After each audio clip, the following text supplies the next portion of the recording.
want to say is that, of course, some countries in Europe are more used to the threats presented by Russia than others. And I want to tell you that these are only threats. If we keep united, we are much stronger, and these are just threats that Russia is posing, even, what we have seen before. So I really want all of us to have clear head. Do we get the same first before the war when the Americans are giving security guarantees to Russia, especially that the talks now is about stopping NATO from extending?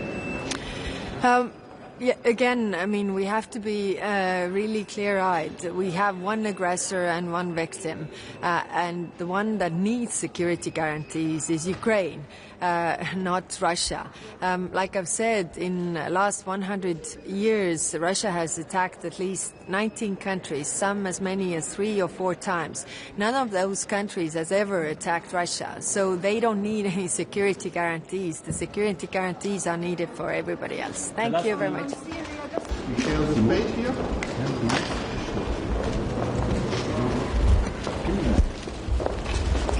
Morning, everyone.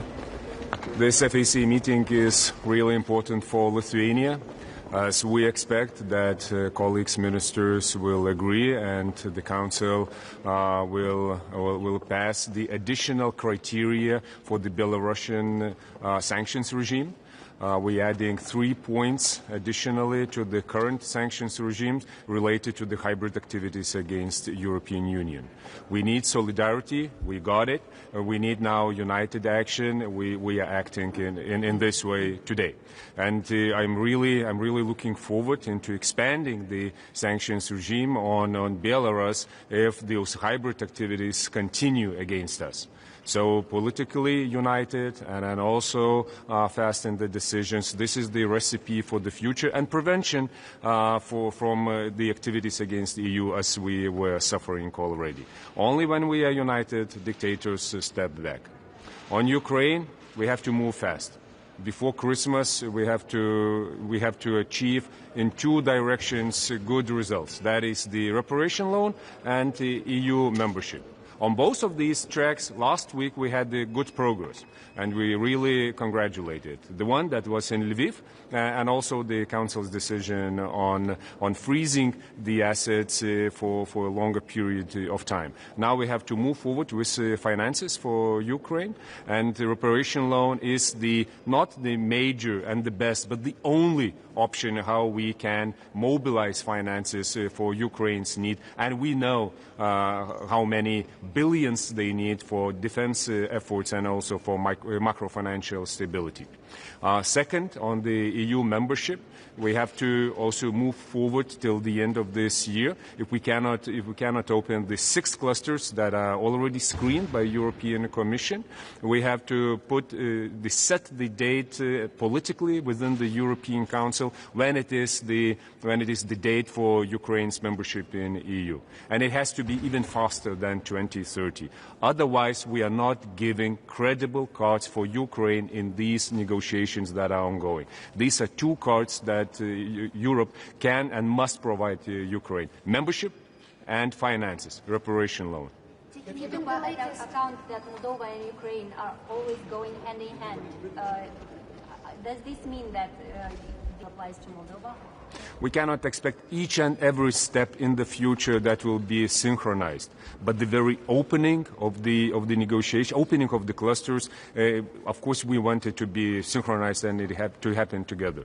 When we cannot achieve this, the political process is still ongoing, as it was last week in Lviv, as it is in the upcoming days also for Moldova. So we are moving forward anyways. But now we have to speed up, because negotiations are not waiting for us. Minister, do you think that Ukraine is now any closer to peace as Americans states several times?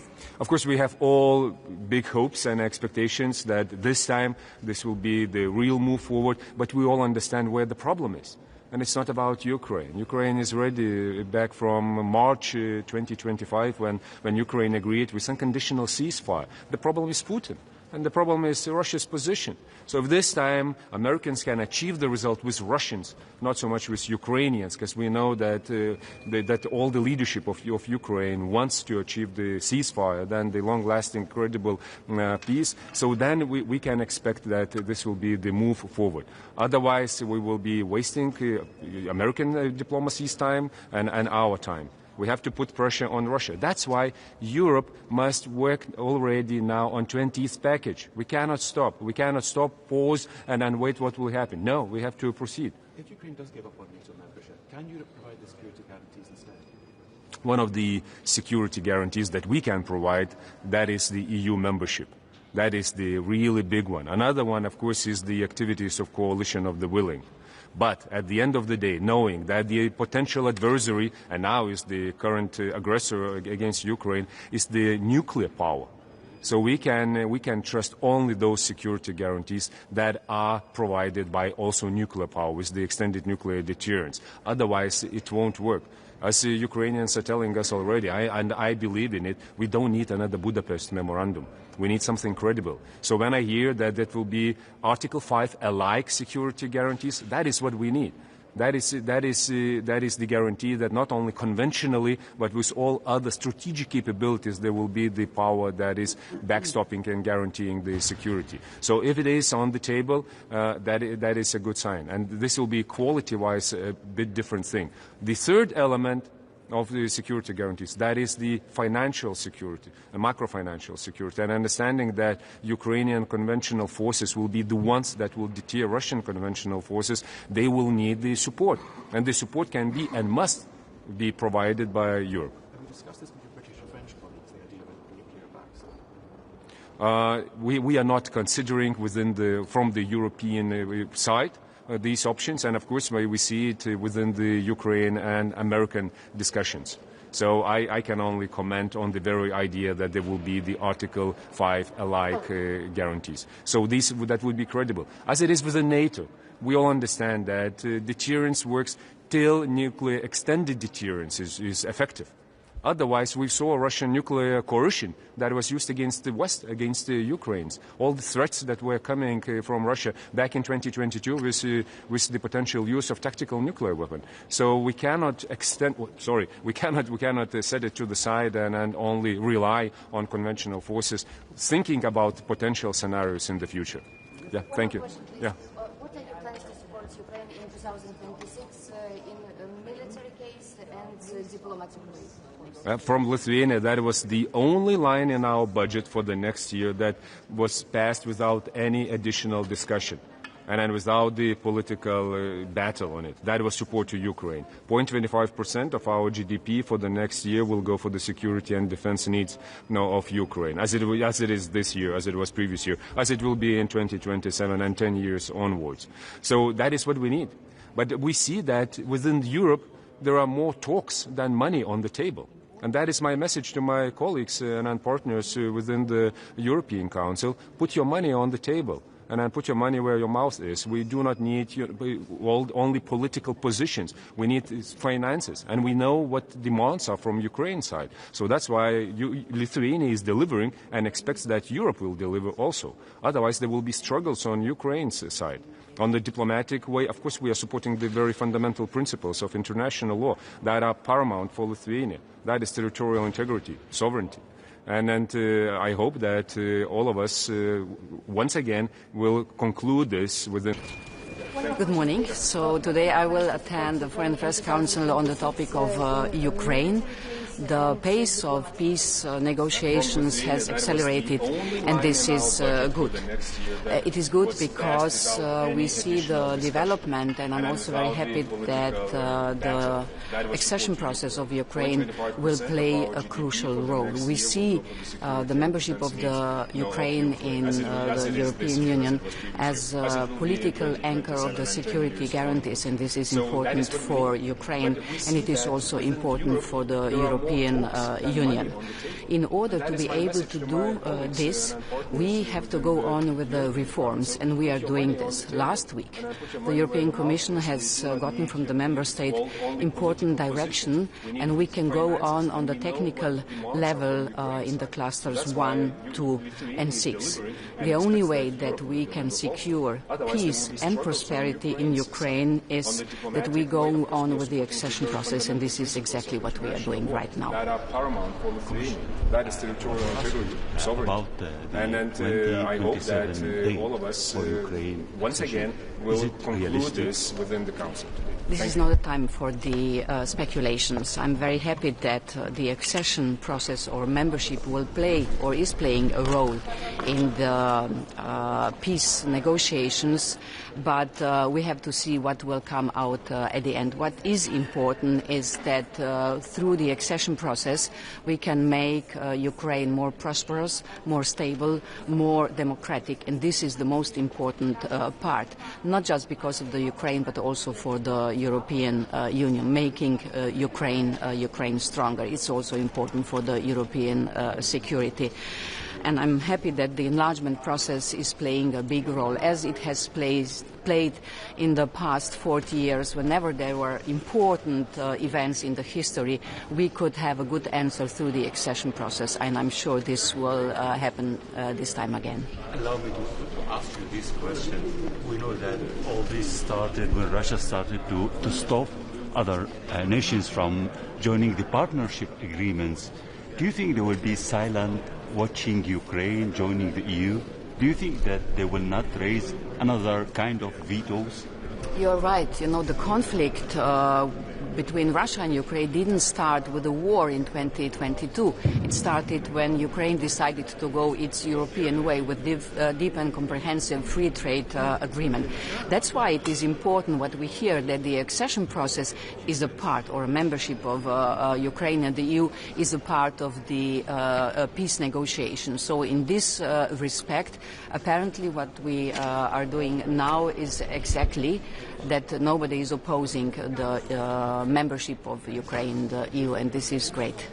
Madam Kos, starting without actually opening the negotiations clusters, the negotiations with the Ukraine, does this mean that this applies to Moldova as well? Can we expect anytime soon a decision in this regard? It will happen today, yes, indeed.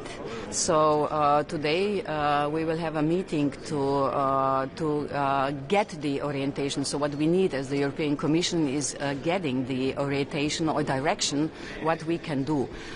Indeed, for opening officially, we would need EU27 decision, which we don't have. But it doesn't mean that we cannot do what is right. And the right thing is to go on with the technical part of the negotiations. And this is what we got the green light last week in Lviv for Ukraine. And hopefully this is what is planned for today. We will get it for Moldova. Can EU membership really provide the same kind of security guarantees? Sorry. Can EU membership really provide the same kind of security guarantees that Ukraine needs? Say if it gives up on NATO membership, can the EU provide something similar? Indeed, I'm speaking about the political anchor of the security guarantees, not guarantees on general. But for the political part, the EU membership of Ukraine for sure will contribute for the safety, for the prosperity, and actually for secure Europe. Also. So yes, indeed, the EU membership is playing a crucial role for what is happening now in the peace negotiations. Commissioner, also, you know, I'm from Georgian independent media. You know, Georgia not online now today, but Georgian people still wants to be part of European Union. What we should expect from the EU meeting on the final conclusions, and how do you see what should be next, or how can Georgia return to this path regarding Georgian dreams, repressive laws, and like actions against people and protesters as opposition parties. The conclusions will be done in the Council, so I cannot speak about this. But you know the recommendations and conclusions from the enlargement report. And in this enlargement report we say that Georgia has backsliding as no other country. So if we expect, the country wants to move further on the European path, they have to do it differently. This is for the government. And of course, we will further on supporting the civil society and independent media, because this is very much important, not just to give hope to the people, but also to tell the government that it is not right if they don't consider what the people want. And speaking about Georgia, I really, really hope that with the support of your people, the Georgian authorities, the government will come back on the European path, but of course it is in their hands. Commissioner, what should be Ukraine's priorities in terms of fighting corruption? Can you tell more about this new 10-steps plan? Yes, so I'm very happy that we have the European Commission and Ukraine, we have adopted a special 10 points priority plan. So I would say it is nothing new, but we have set the priorities, what needs to be done in 1 year from now on. And there are many points, like, for instance, securing independence of NABU and SAPO, going on with the appointing of vetted judges, and so on. So I'm very happy we could agree on these 10 points. This is also very much important. Why?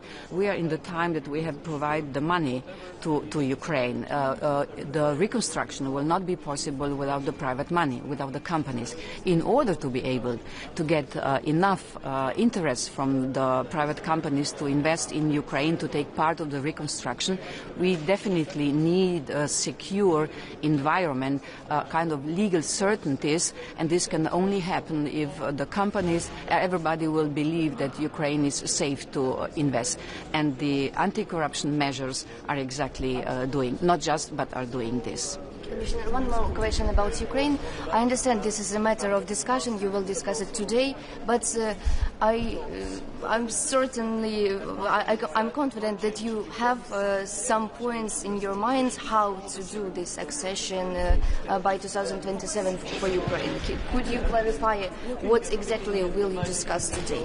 For the time being, I can't tell more. But what is important is that Ukraine can go on with doing the reforms.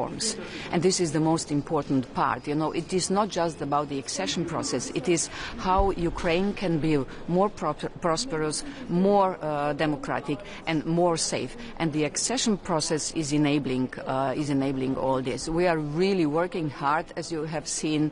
It was together with Moldova the fastest screening ever in the history of the European Union. And Ukraine is doing reforms when the bombs are falling on the country. Moldova is doing the reforms during really a very strong hybrid war from the side of Russia. So those two countries have shown that sometimes impossible is possible. And I'm very happy that I can be of help, or that the European Commission can follow and motivate those countries to do even more. You know, I'm a child of communism and then entering into the EU as my country, and I sometimes today feel the same energy when I visit Ukraine or Moldova. There is a special energy there where the people, the government, the parliament, everybody is working on the accession process, and this is what we need. Thank you very much. Thank you. Have a nice day, ladies. Ir mus tiesiogiai liečiančios aktualios Baltarusijos paleisti kaliniai, galime sakyti turbūt mainais už Jungtinių Amerikos valstijų sankcijų trąšoms nuėmimą. Ar ES, Lietuva sulaukia kažkokių signalų iš partnerių Amerikoje, tikintis, kad padarysime tą patį? Jungtinės Amerikos valstijos konsultavosi su Lietuva, kalbėjomės tiek apie kalinius, tačiau ne apie patį procesą ir ką suvereniai Jungtinės Amerikos valstijos ketina daryti ar daro konkrečiai Baltarusijos atžvilgiu. Čia labai yra svarbu suprasti, kad tai yra dvišalis klausimas. kaip kad Jungtinės Amerikos valstijos įvedė sankcijas 21 metais kalio trąšoms pagrindinėms įmonėms be ES. ES beveik metus užtruko ir tik tai prasidėjus pilno masto agresijai prieš Ukrainą, kai įvedė tokio pobūdžio sankcijas. Tai taip ir nuima Jungtinės Amerikos valstijos sankcijos, taip pat vadovaudamasi savo vertinimu ir savo kriterijais. Tai čia yra labai svarbu. JAV ką daro, tai yra atsieta nuo ES. Kalbant apie politinius kalinius, žinoma, kad mes kalbėjomės ir kalbėsime su Jungtinėmis Amerikos valstijomis, akcentuodami tai, kad tai negali būti prekyba žmonėmis realiai, tai turi būti negrįžtantys procesai ir tas, man atrodo, yra akcentuota ne kartą ir Jungtinių Amerikos valstijų pozicijoje, kad tos, kurios sankcijos buvo sušvelnintos, jos gali būti to jau pat gražintos, jeigu situacija keičiasi ir turim kalbėti apie visus politinius kalinius. Nes vis dar virš 1000 yra pripažintų, o kiek dar yra nepripažintų politiniais kaliniais Baltarusijos kalėjimuose šiuo metu. Todėl mums yra labai svarbu, kad šitas procesas būtų tikrai baigtinis, dėl to mes sveikinam JAV diplomatijos pastangas tą linkme. Jeigu tai yra tik tai viena dalis ir tai yra tai žinoma, kad tai nieko negali tenkinti, nes matome, kad tempai iš Baltarusijos pusės pririnkti naujų kalinių su fiktyviais pagrindais, juos įkalinti, laikyti baisiomis sąlygomis, tebe vyksta.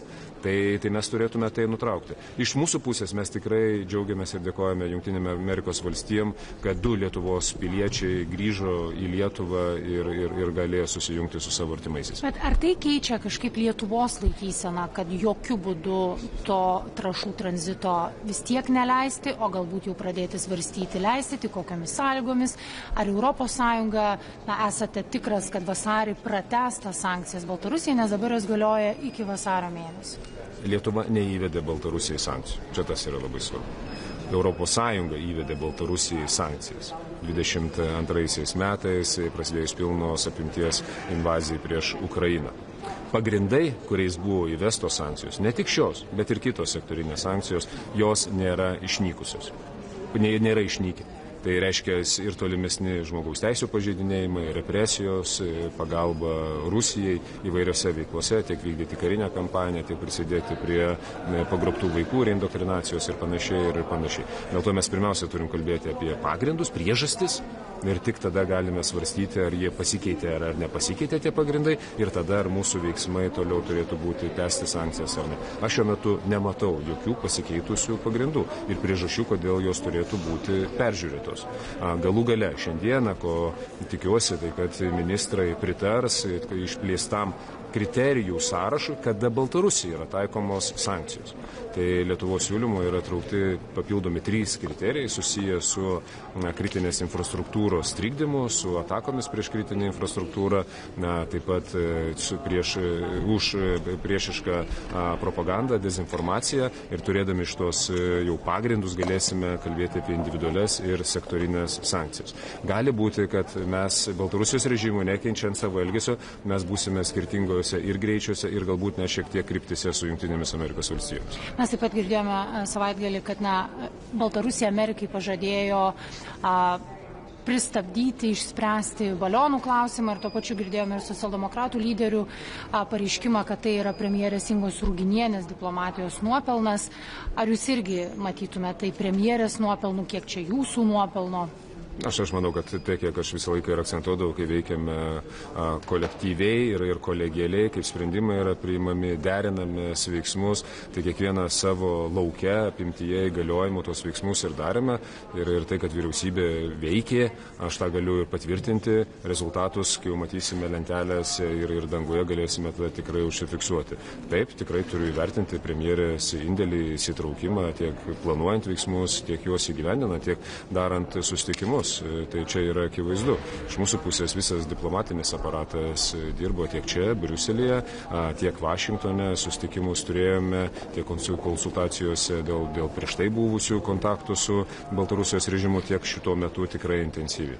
Tiek pristatant pačią problematiką, kodėl tai yra hibridinė ataka, kaip tai veikia kombinuotai drauge su vilkikų sulaikymu, kokį spaudimą Lietuva patiria ir galų gale dar kartą akcentuojant, čia yra NATO oro erdvė. tai nėra vien tik tai Lietuvos ir Baltarusijos klausimas. Dėl to tai tapo NATO Baltarusijos klausimu, dėl Lietuvos pozicijos. Tai tapo ES Baltarusijos klausimu šiandien, kai patvirtinsime papildomus kriterijus, ir aš tikrai džiaugiuosi, kad tai tapo JAV ir Baltarusijos klausimu. Ir kad tai buvo diskutuota, kad buvo išsakytas toks pažadas, man tai leidžia tikėtis, kad iš Baltarusijos pusės nebus bandoma testuotis, o ką tai reiškia savo pažadų nesilaikyti ir tampyti diplomatinius nervus kitai pusėje. Mindaugas Sinkevičius taip pat, kalbėdamas apie paleistus Baltarusijos kalinius, kalbėjo, kad dviveidiška yra džiaugtis tais paleistaisiais, iš tikrųjų nesistengus to daryti, o tik fotografuojantis vėliau. Turint omenyje, kad jūs vasarą fotografavotės su kai kuriais paleistais kaliniais, ar jūs įskaitote čia kritiką jum? Apie tai net nepagalvojau. Tai dėl paleistos Lietuvos pilietės ir kai vasarą mes pagaliau jo sulaukėme Lietuvoje, tai tas nuoširdus džiaugsmas buvo ne vienos institucijos. Aš ir tada ir dėkojau Lietuvos diplomatams nebe pagrindo, tarnyboms dėkojau nebe pagrindo ir žinoma Jungtinėms Amerikos valstijoms. Kaip ir šiandien aš galiu džiaugtis, kad 2 Lietuvos piliečiai buvo paleisti iš Baltarusijos. Ir taip pat ten yra ir Lietuvos diplomatų indėlis, akcentuojant ir sudarant sąlygas įtraukti juos į JAV ir Baltarusijos pokalbius. Tai dėl to aš nesusieju iš tų dalykų ir turiu manymą, kad ne apie tai čia buvo kalbėta. Ir ministrė, apie Ukrainą. Apskritai, ši savaitė, galime sakyti, daug ką gali būti keičianti, priklauso ir nuo vadovų tarybos, kokie bus sprendimai ir dėl finansavimo. Šiandien užsienio reikalų ministrų taryboje esminiai klausimai kokie, kalbant apie Ukrainą? Apie Ukrainą tikrai kalbėsime, kur šiuo metu yra dėrybos. Prie mūsų prisijungs Ukrainos užsienio reikalų ministras Andrejus Sybiha ir tikiuosi išgirsti, kaip pavyko vakar procesas Berlyne, kaip jisai tęsi šiandien, ko mes galime tikėti šią savaitę. Ši savaitė yra ypatingai svarbi. Ketvirtadienį turėsime Europos vadovų tarybą, kur aš labai norėčiau pamatyti stiprias išvadas dėl ES plėtros. Mes turime uždėti aiškų įsipareigojimą dėl Ukrainos narystės ES. Kitas svarbus aspektas, kaip mes šią savaitę pajudėsime su reparacijų paskolų. Nes pinigai Ukrainai yra labai svarbu. Ukrainai politinė korta ir taip pat svarbus yra Europos bilietas prie stalo derantis dėl tolimesnės taikos. Tai bus svarbu Ukrainos temoje. Taip pat kalbėsime apie artimuosius rytus, kur esame su Sirija. Turiu tam tikrų nuogąstavimų, kad ne visi lūkesčiai, o ypač tie, kurios Lietuva akcentavo, yra išpildyti. Ta prasme, aš matau, kad striginėjimai yra iš Sirijos pusės ir turėsime kalbėtis, kaip tai yra susijęs su ES laikysena, su parama Sirijai, su sankcijų nuėmimu Sirijos režimui, nes turime tai balansuoti. ES turi interesų ir turi turėti įrankius juos apginti.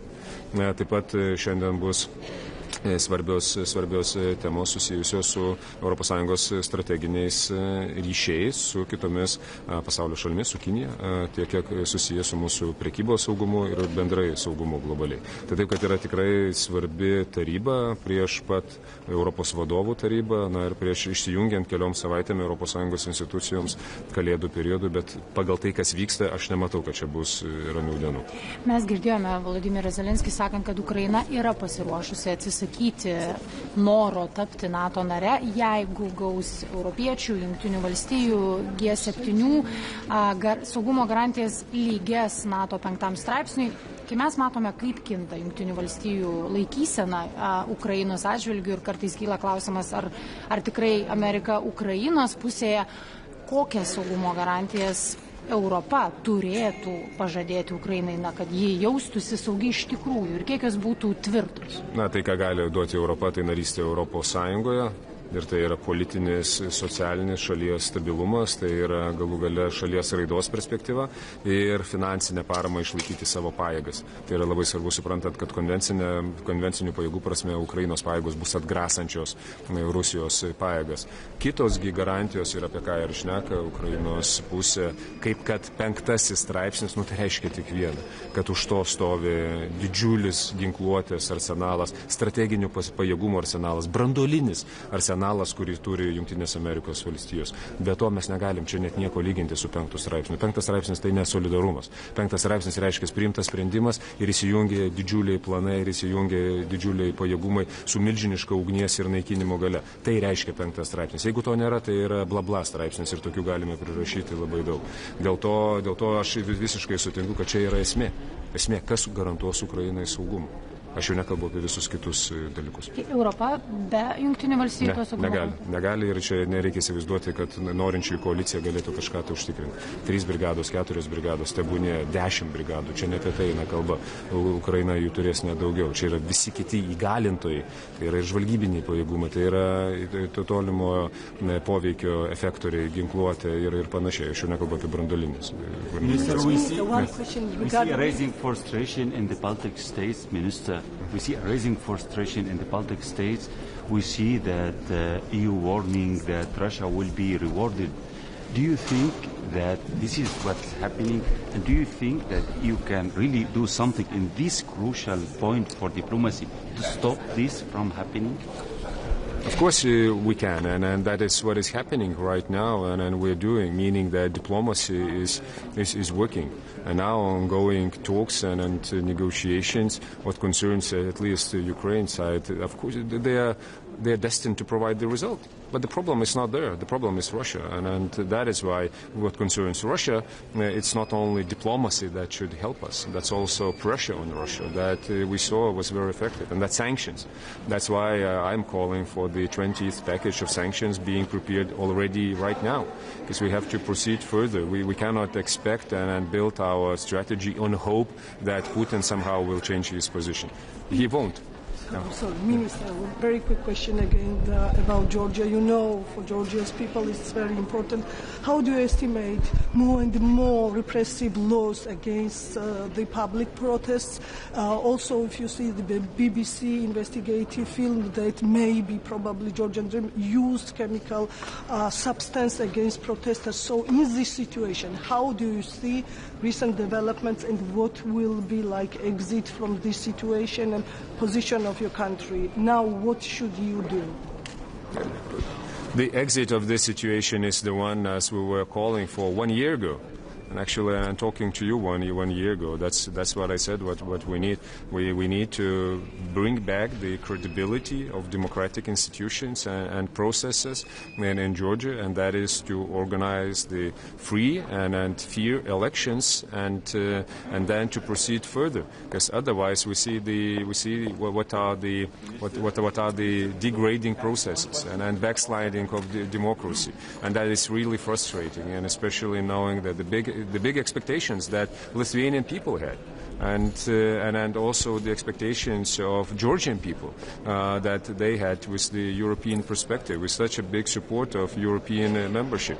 I'm still a believer in the European future of Georgia, but of course it doesn't match the current situation and the measures that the current regime is applying against the political opposition and protesters. It's absolutely unacceptable, and I'm really frustrated to see the trend. So for the next year, I hope that we will continue with our support what concerns civil society and organizations in Georgia, and I really hope that the Georgian regime will change its position and also review strategically where Georgia belongs. And now, when there are such a major geopolitical shifts in the world, that's the biggest question. And then there in Tbilisi, where we are, what part of the world we are with. Thank you.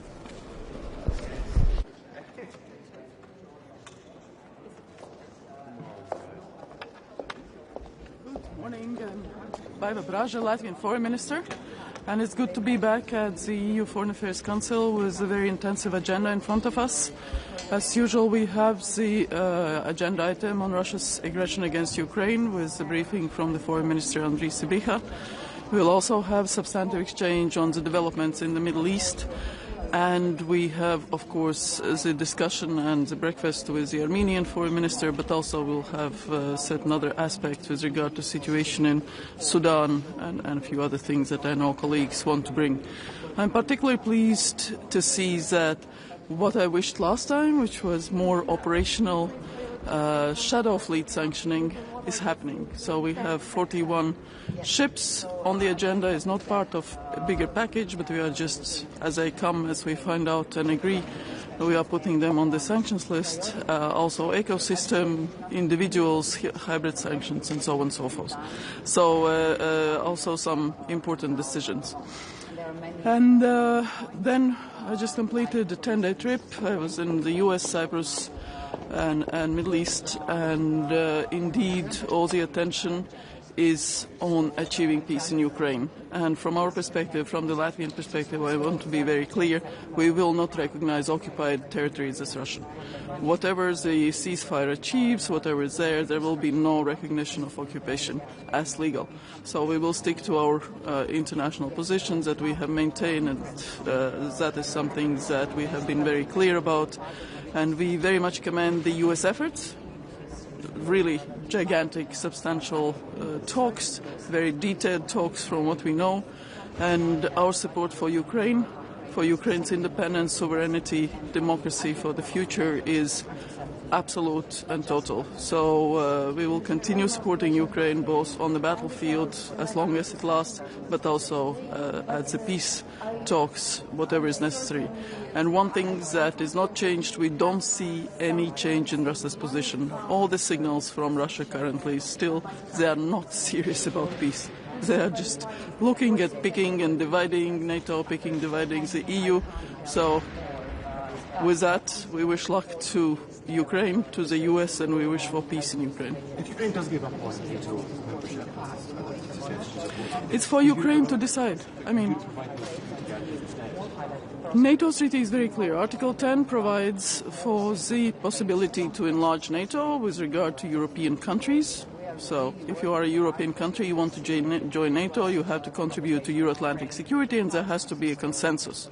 So 3 very simple, straightforward points that the Article 10 provides. And every European country can join NATO. That is the ultimate. If Austria or Switzerland suddenly decides to change their views, they will have to comply also with the same conditions with regard to contributing to Euro-Atlantic security. There will have to be a consensus and so on and so forth, interoperability. So at the outset, NATO's treaty remains valid. But it will be for Ukraine to decide whether they continue applying or not, or whether they will delay it. And it will be for NATO's allies to decide when is the opportune moment to accept new members. The question is if they decide not to. I cannot answer with if. Questions with if don't work. EU countries provide similar security guarantees to Ukraine. I think the issue within the coalition of willing depends on the modalities, again, what exactly is happening on the ground. The paramount security guarantee is strong Ukrainian-owned armed force. That's why all the discussions around trying to cap Ukrainian armed forces at certain numbers or not, it's the strongest army in Europe. It's the biggest country in Europe. And Ukraine as a self-deterrent is the most important. Everything else will be a backup. So those are the 2 elements that is necessary to understand. But of course, we welcome very much the US readiness to engage on security guarantees, and then the modalities. I think it's better to be discussed among the military and to have it, in a very practical way. Do you think it is realistic for Ukraine to really join the EU as early as 2027? The EU enlargement process also in the treaty is pretty straightforward. We have to open the negotiations first. There is one country blocking the opening of the negotiations, so we really expect that country will lift this blockade, because the Commission and all the evaluations are there that Ukraine is ready for a start of negotiations. And then, of course, proceeding in accordance with the practical steps, just like we all have done. Joining is hard work. And we know Ukraine has done a lot of work. I was just in Ukraine 2 weeks ago. They have done a huge amount of work, and they are reforming institutions, and they are reforming the absorption capacity, the ability to apply the acquis. Of course, there is war, so that limits their ability to de facto implement everything that is needed. There are priorities at the time. Again, questions with if are difficult to answer, but and also, some leaks that have happened. But again, we will do what is possible for Ukraine.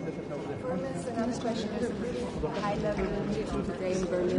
What are your thoughts on this? What do you wish? I mean, you just said you wish blackmail to Ukraine and the U.S. delegation, but I mean, is there any more that you want to say? As I said, for now, from the either actions of Russia or what they say, we don't see the change in their position. They are not serious about peace.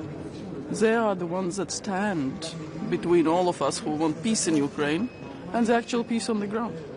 It's Russia that is the object, that is the obstacle to that. So that is what I want to say, is that until Russia changes its position, it's very difficult to imagine a sort of groundbreaking development. So it will be very much about the continuous pressure on Russia, and here it's about frozen assets. The immobilization is a good decision, we support it, but also the reparation loan, the further support, the weapons, the practical aspects of support, humanitarian, political, and all the others. The Foreign Affairs Council is not the one deciding on it.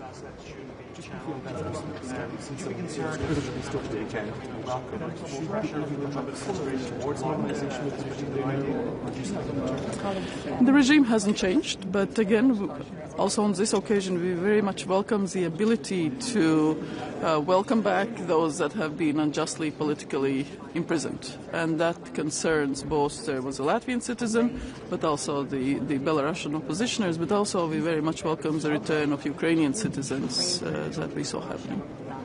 Thank you.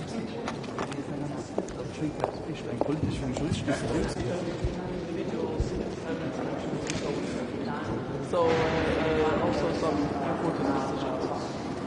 And then we just completed 10-day trip to the US, Cyprus,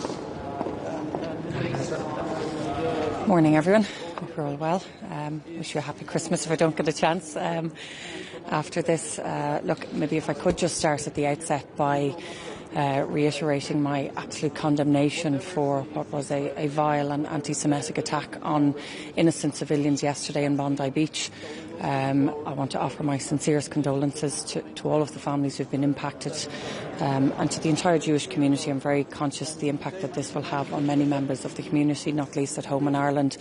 And I want to say in the strongest words possible, we utterly condemn what was a vile and anti-Semitic attack, and we must do everything that we can to push back on this type of anti-Semitism and hatred and violence across the world.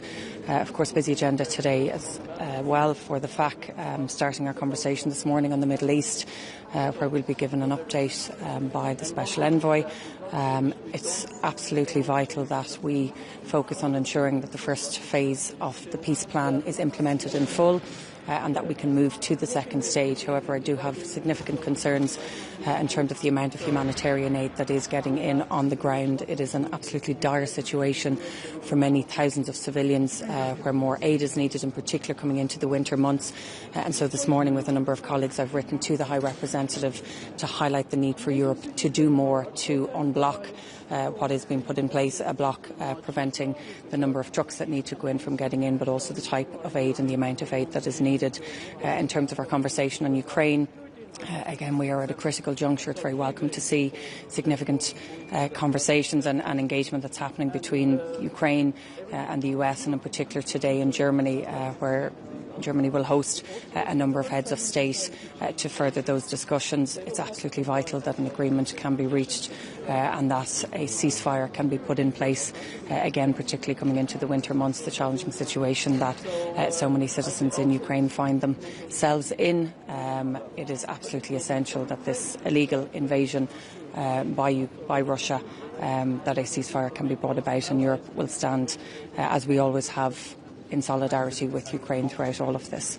So just on the Ukraine reparations loan, Belgium is kind of holding firm in opposition. Some other countries, Italy and Bulgaria, have come out kind of a little bit against it as well. In terms of a plan B, the Commission have said joint borrowing as an EU bloc would be one. What's Ireland's view on that? If the reparations loan idea falls apart, would Ireland agree to change its position when it comes to joint EU borrowing? I think the first and most important thing to say is that European leaders gave a very clear commitment that we would support and provide financial support for Ukraine. It's absolutely essential that happens, and our preference has been, I think, for some time now, the reparations loan. I think it's very welcome, the legislation that was passed last week that essentially stabilises the demobilisation of these assets, and we believe that this is the best way forward. Of course, we have to listen to colleagues' concerns, and those conversations, those engagements are happening at an official level throughout the week, and obviously leaders will make a decision later on this week. From Ireland's part, we have been committed to providing financial support in whatever way we can to Ukraine as well, and obviously with the recent visit by President Zelensky only 2 weeks ago, we further committed essential funding to support the restructuring and the investment in their critical infrastructure throughout the winter months, but also towards non-lethal military aid. So we are committed to not just ourselves but working with European colleagues and identifying ways in which this can be provided, but the reparations loan is the way that we see that is best moving forward. Without Belgium, I know it's technically possible because you need QMV, but in your view, is that a politically possible option? I think it's really important that we work together, and I think it's important that we work through any concerns that colleagues would have.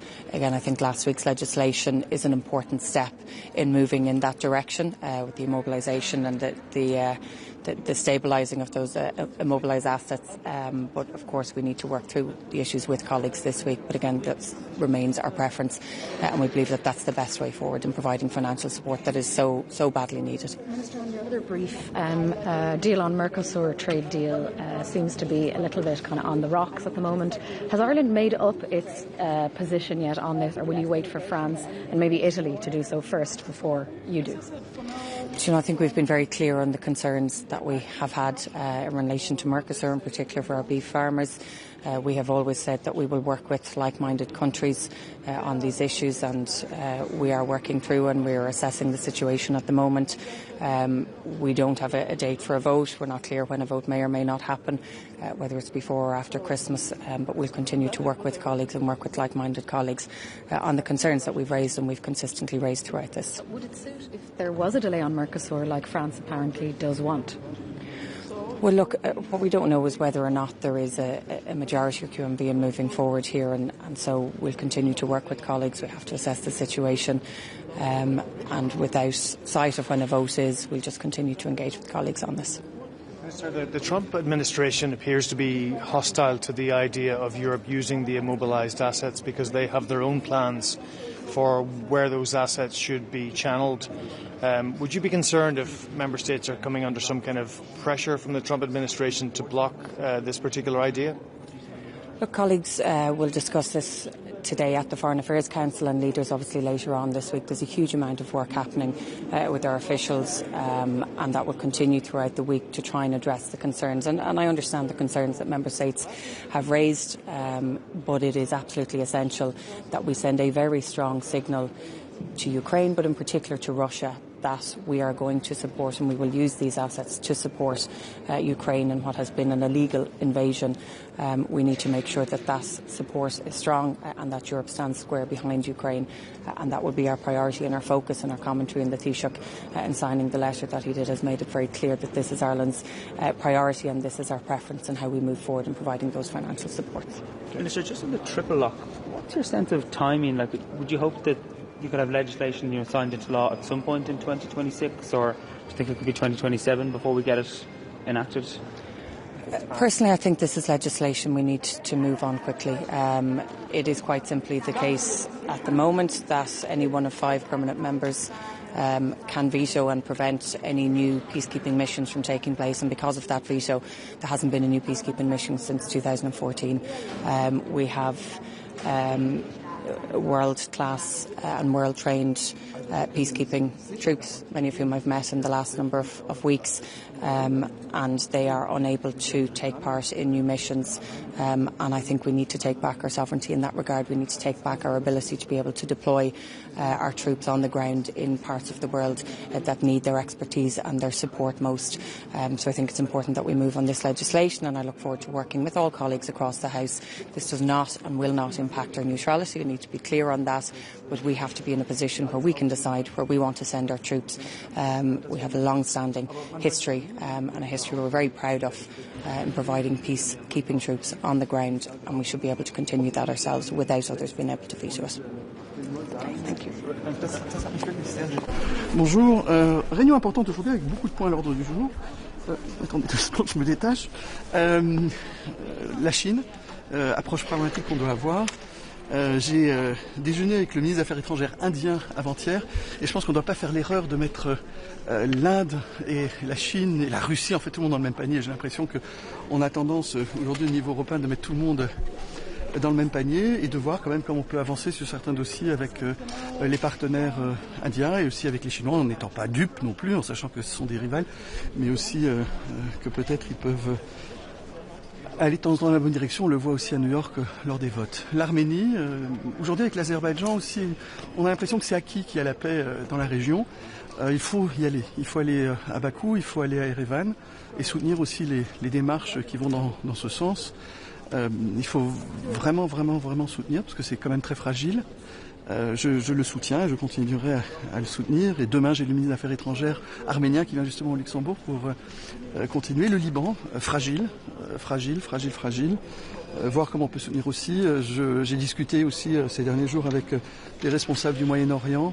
Elles sont très précaires, une aide humanitaire qui ne rentre pas, des civils à Gaza qui continuent à mourir, donc une situation aussi très difficile. Mais bon, donc vous voyez, un ordre du jour comme toujours, très compliqué. Je n'ai pas encore parlé des États-Unis, je n'ai pas encore parlé des avoirs ukrainiens. Et donc pas mal l'ordre du jour. Et en luxembourgeois, also een vollen agenda. Wir haben mit China sommer Diskussionen wir sollen noch nicht Fehler machen, Indien, Russland, China, alles an derselben Stippen zu geheien.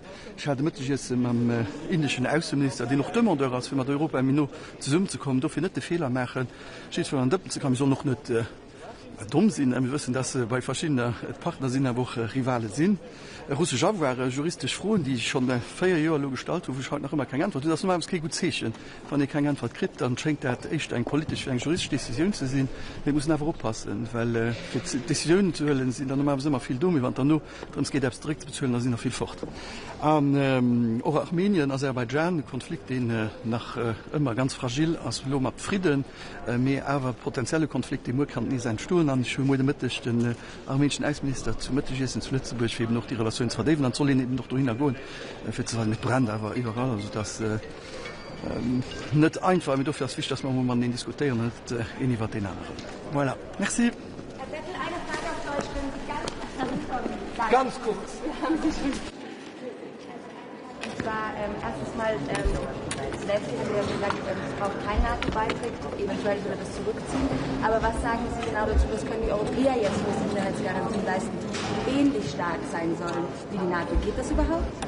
Also wir können sicher Garantien geben. Wir sind ja selbstständig auch aus verschiedenen Ländern, um Garantien zu geben. Wenn die Amerikaner alleine Garantie geben können, wieso dürfen anderen Länder das nicht tun? Das Einzige, was ist, wir sollen die Ukraine jetzt unterstützen. Die Russen haben ja nur einen Willen, das ist im Moment die Ukraine auf den Knien zu haben. Bei Verhandlungen, dass sie so schwach sind wie möglich, damit die Russen wirklich so beim Arm biegen. Mit Unterstützung auch noch ein bisschen von Amerika hat man manchmal das Gefühl, dass sie alles aufgeben, für was sie gekämpft haben die letzten Jahre. Und das wäre nicht gut. Aber man weiß ja nie. Manchmal ist ja auch, jetzt sind ja Gespräche in Berlin gewesen und wir werden ja heute auch gebrieft, wie es da gelaufen ist. Hoffnung stirbt bei mir immer zuletzt. Und ich will nur sagen, und das hat mich wirklich sehr, sehr traurig gemacht. Wenn ich jetzt gesehen habe, vor 10 Tagen in New York gab es eine Abstimmung, um Kindern zurückzubekommen, die von den Russen gekidnappt worden sind. Und da sind Länder, die dagegen gestimmt haben, dass die Kinder zurückkommen. Man soll sich mal vorstellen, dass ihre eigenen Kinder morgen gekidnappt werden und dann würden die anderen Länder sagen, das ist in Ordnung. Das ist fast zum Kotzen. Also ehrlich gesagt, wie verschiedene Länder sich benehmen. Und die saßen bei mir jetzt in Wien letzte Woche bei der OSZE und ich habe es ihnen auch gesagt, sie sollen nicht zwei Zungen haben. Also man soll immer schon seiner Linien gerade bleiben und man soll nicht über Rechtsstaatlichkeit reden, wenn man selber sowas unterstützt. Das macht mich sehr, sehr traurig. Sie haben jetzt auch schon angesprochen, dass heute Gespräche in Berlin sind, auch schon gestern waren diese Gespräche. Sie haben einen guten Punkt gesagt, und zwar, dass es manchmal so wirkt, als würde die USA die Ukraine teilweise mit in die Knie zwingen. Was bringen dann solche Gespräche? Was genau kann dort geplant werden? Jeder Gespräch ist gut. Also man soll jede Gespräche unterstützen, aber wie gesagt, es soll kein Diktat sein. Es soll schon ein Kompromiss sein und es sollen auch keine Entscheidungen genommen werden über die Ukraine, ohne die Ukraine. Ich habe manchmal das Gefühl, dass verschiedene Leute so im Restaurant sitzen und dann haben sie die Ukraine auf dem Menü und sie gucken mal, wie sich das aufteilen. Vorspeise, Hauptgang und Dessert. Und das geht nicht. Die Ukraine muss am Tisch sitzen. Es sind ja verschiedene Sachen. Und ich bin schon, also Luxemburg ist ein kleines Land. Stellen Sie sich mal vor, dann würde man sagen, ein Drittel von Luxemburg ist jetzt morgen weg oder ein Viertel von Luxemburg. Das geht doch nicht. Wir haben internationale Gesetzgebungen und ich habe nur das Gefühl, dass wir wirklich uns wieder konzentrieren müssen über was es ist. Ich bin ein kleines Land. Für mich ist internationale Gesetzgebung das A und das B vom Zusammenleben. Wenn jeder macht was wegen seiner Kraft, was er will, dann haben wir keine Zusammenarbeit mehr. Und wir haben im Moment so viele Instabilität, aber vor allem voraussagen kann man nichts. Und das ist das, was eben schwierig ist. Die Leute haben Fragen und wir haben keine Antworten. Das macht es nicht einfacher.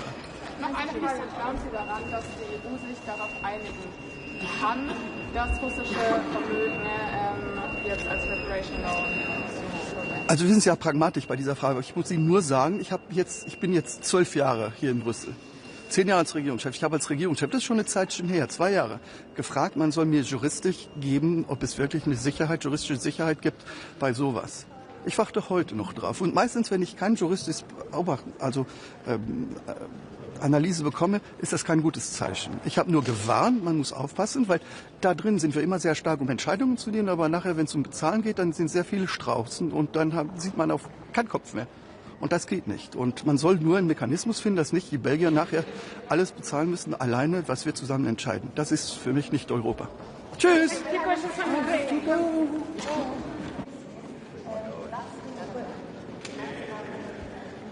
So, good morning to everyone. We start reviewing progress 1 year after the fall of Assad's regime.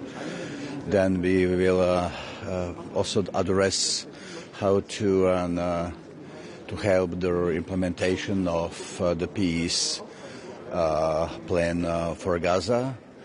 And then we will also consider our overall relations with China. Finally, we will discuss how to step up our support to Ukraine even further.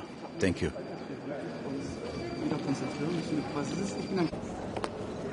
Good morning. Good morning. It is an important day today in Brussels as we have the last meeting of Ministers of Foreign Affairs, and especially for Romania as a country on the eastern flank.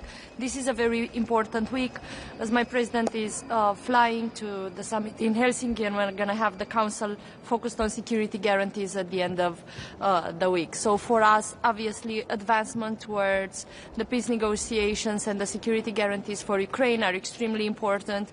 It is very important that we focus together on the security guarantees for the Black Sea as well, and we have a special focus for the flow of the Danube in the Black Sea, as that is very important for the commercial flows in the future as well, and we need to pay close attention to the Serpent Island, for example. We welcome the discussions today with Armenia, with Lebanon, on the situation in the Middle East. Romania is committed to continue contributing towards reconstruction and a stable peace. We have just finished another humanitarian flight in a European Union mechanism together with other countries to be able to allow for patients from the Gaza Strip to have access to oncological treatment across Europe and in Romania.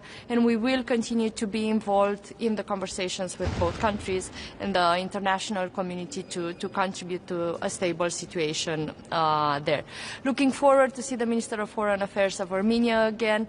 We consider that it is very important that the European Union has a stronger presence. We are in Romania one of the main contributors of the European Union mission in Armenia, and we've continued throughout the last months as the peace treaty has advanced after the meeting with President Trump that the presidents of Armenia and Azerbaijan had, with both Armenia and Azerbaijan, to be able to increase the connectivity, to be able to use this moment in time, for example, to make sure we have stronger commercial flows that not only increase their economies and ours, but decrease the influence that Russia has or will be able to have in the region. So on Romania's side, we are going to push at the European Union level as well for a strong connectivity agenda in the region. You mentioned security guarantees, Minister. If Ukraine decides to drop applying for NATO as part of any peace deal, can Europe really provide the security guarantees instead? Well, what Ukraine has proved is that it has one of the best armies, better trained armies in the world. So I think if the case is that they're not going to join NATO and they're dropping that process, that doesn't mean they will not be able to defend themselves. That is one situation. The other is that the main security guarantee that both Ukraine, Romania and a lot of the voices in the European Union are focused on is to be sure Ukraine has a strong army, has a resilient army and a resilient society. And in that sense, that is not connected with the decision to be part of NATO. It is something that we are already doing together in terms of providing the military equipment when that is the case. But also another significant element of the security guarantees is, for example, to make sure that not only that the conflict is stopped, but that we ensure, for example, the security that is needed for all the commercial flows, for all the infrastructure projects that are under development, to be able to make sure that the economy in the region, specifically Ukraine, but also the projects that we're doing together as neighbors, are seen as being protected into the future and attractive for investors. How do you think, is Ukraine now any closer to peace than in 4 years before that? Because this is what the American side keeps stating, that Ukraine is closer to peace. We think it's extremely important that we're now advancing towards a peace agreement. And here the role of the United States has been absolutely instrumental. The role of us in the European Union is also absolutely essential, not just in terms of the help we are currently providing, but especially in the future steps in terms of the reconstruction. And at the end of the day, what we are seeing now is a fight between two futures. We see Russia trying to push their own influence, territorial ambitions through the unprovoked war of aggression, and that is one potential future, one that we know very sure that the Ukrainians do not want, that they have sacrificed so many lives to be able to not be drawn into that future that they refuse. And on the other side, there's a future that is connected with the European values. It's a future towards the European Union integration. And in that sense, Romania's point of view has been and will continue to be that we need to open the negotiations for Ukraine and Republic of Moldova, not just on Cluster 1, but on the other sets of the clusters as well. Minister, you mentioned black security region, also Armenia from Georgia's independent media platform. So can you compare where now Georgia is and how do you estimate recent developments in Georgia, and what will be your main message to Georgian people who are fighting for European future? Yes, thank you for the question. So Romania is the first country in the European Union that has signed a strategic partnership with Georgia, and we continue to have that strategic partnership in place because we believe in the European future of Georgia. It is true, though, now that the ones that are fighting more for that future, that contribute more to that future in this present moment of time, are the citizens rather than the institutions and the political and the central authorities. And we believe that is also a sign of the resilience of the Georgian society and the fact that we need to continue the dialogue and continue to invest on the European Union path for Georgia as well. Why is that very important for Romania, and not just looking at Georgia as a country that is important in the region, is because we need to collaborate more and be more on the same side when we're looking at the Black Sea. And obviously in that sense we are worried about current developments in Georgia as well. U.S. national security strategy.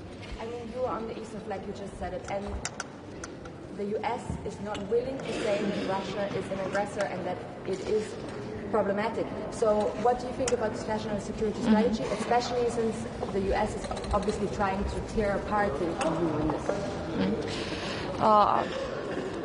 So Romania has a long-standing strategic partnership with the United States. Something very important for us is that we actually joined NATO, very much connected with the participation of the United States before we joined the European Union, if you look throughout our history. So the partnership with the United States is absolutely key for us. In our own national defense strategy that we've launched, President Nicu Șordan has presented to the Parliament, we have taken into account what was already foreseen to be part of the United States approach, which is a stronger focus on our own investments, a stronger focus on the fact that we are security providers for the Black Sea and for the eastern flank, not just by ourselves, but also in closer partnerships with the countries there. We continue to have a strong reliance on the partnership with the United States and United States presence in Romania military bases. We have recently just had a considerable strong United States delegation for the NATO exercises we have done, DCM Fall 2025, where the battle group has been risen to a brigade level with a strong participation from France and other 10 allied countries as well. So we will continue in that direction. Something that is very important though for all us here that we're going to meet today as well in the Ministry of Foreign Affairs meeting is that we all realize that we need to step up our investments and we need to be closer in terms of the collaboration and connectivity and interoperability between us as well. But that being said, we need to focus as well on the transatlantic agenda and partnership. And what does that mean in practical terms? Is that everything that we do at the European Union level, everything that is financed through the European Union mechanism, we believe they need to be aligned with NATO standards and they need to be interoperable with United States military equipment as well, because we see the security in the region as continuing to be based also on the transatlantic partnership. And another angle that I think is very important is to realize that we are also contributors to the security objectives that the United States has across the world through our participation in common NATO missions. Thank you.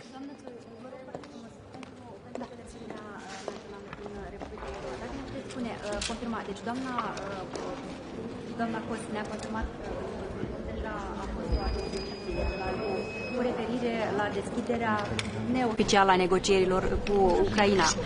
Înțelegem că astăzi putem aștepta o astfel de decizie în privința Republicii Moldova. La modul practic, nedeschiderea oficială a negocierilor, ce înseamnă? Ce ar putea să înțeleagă moldovenii din asta?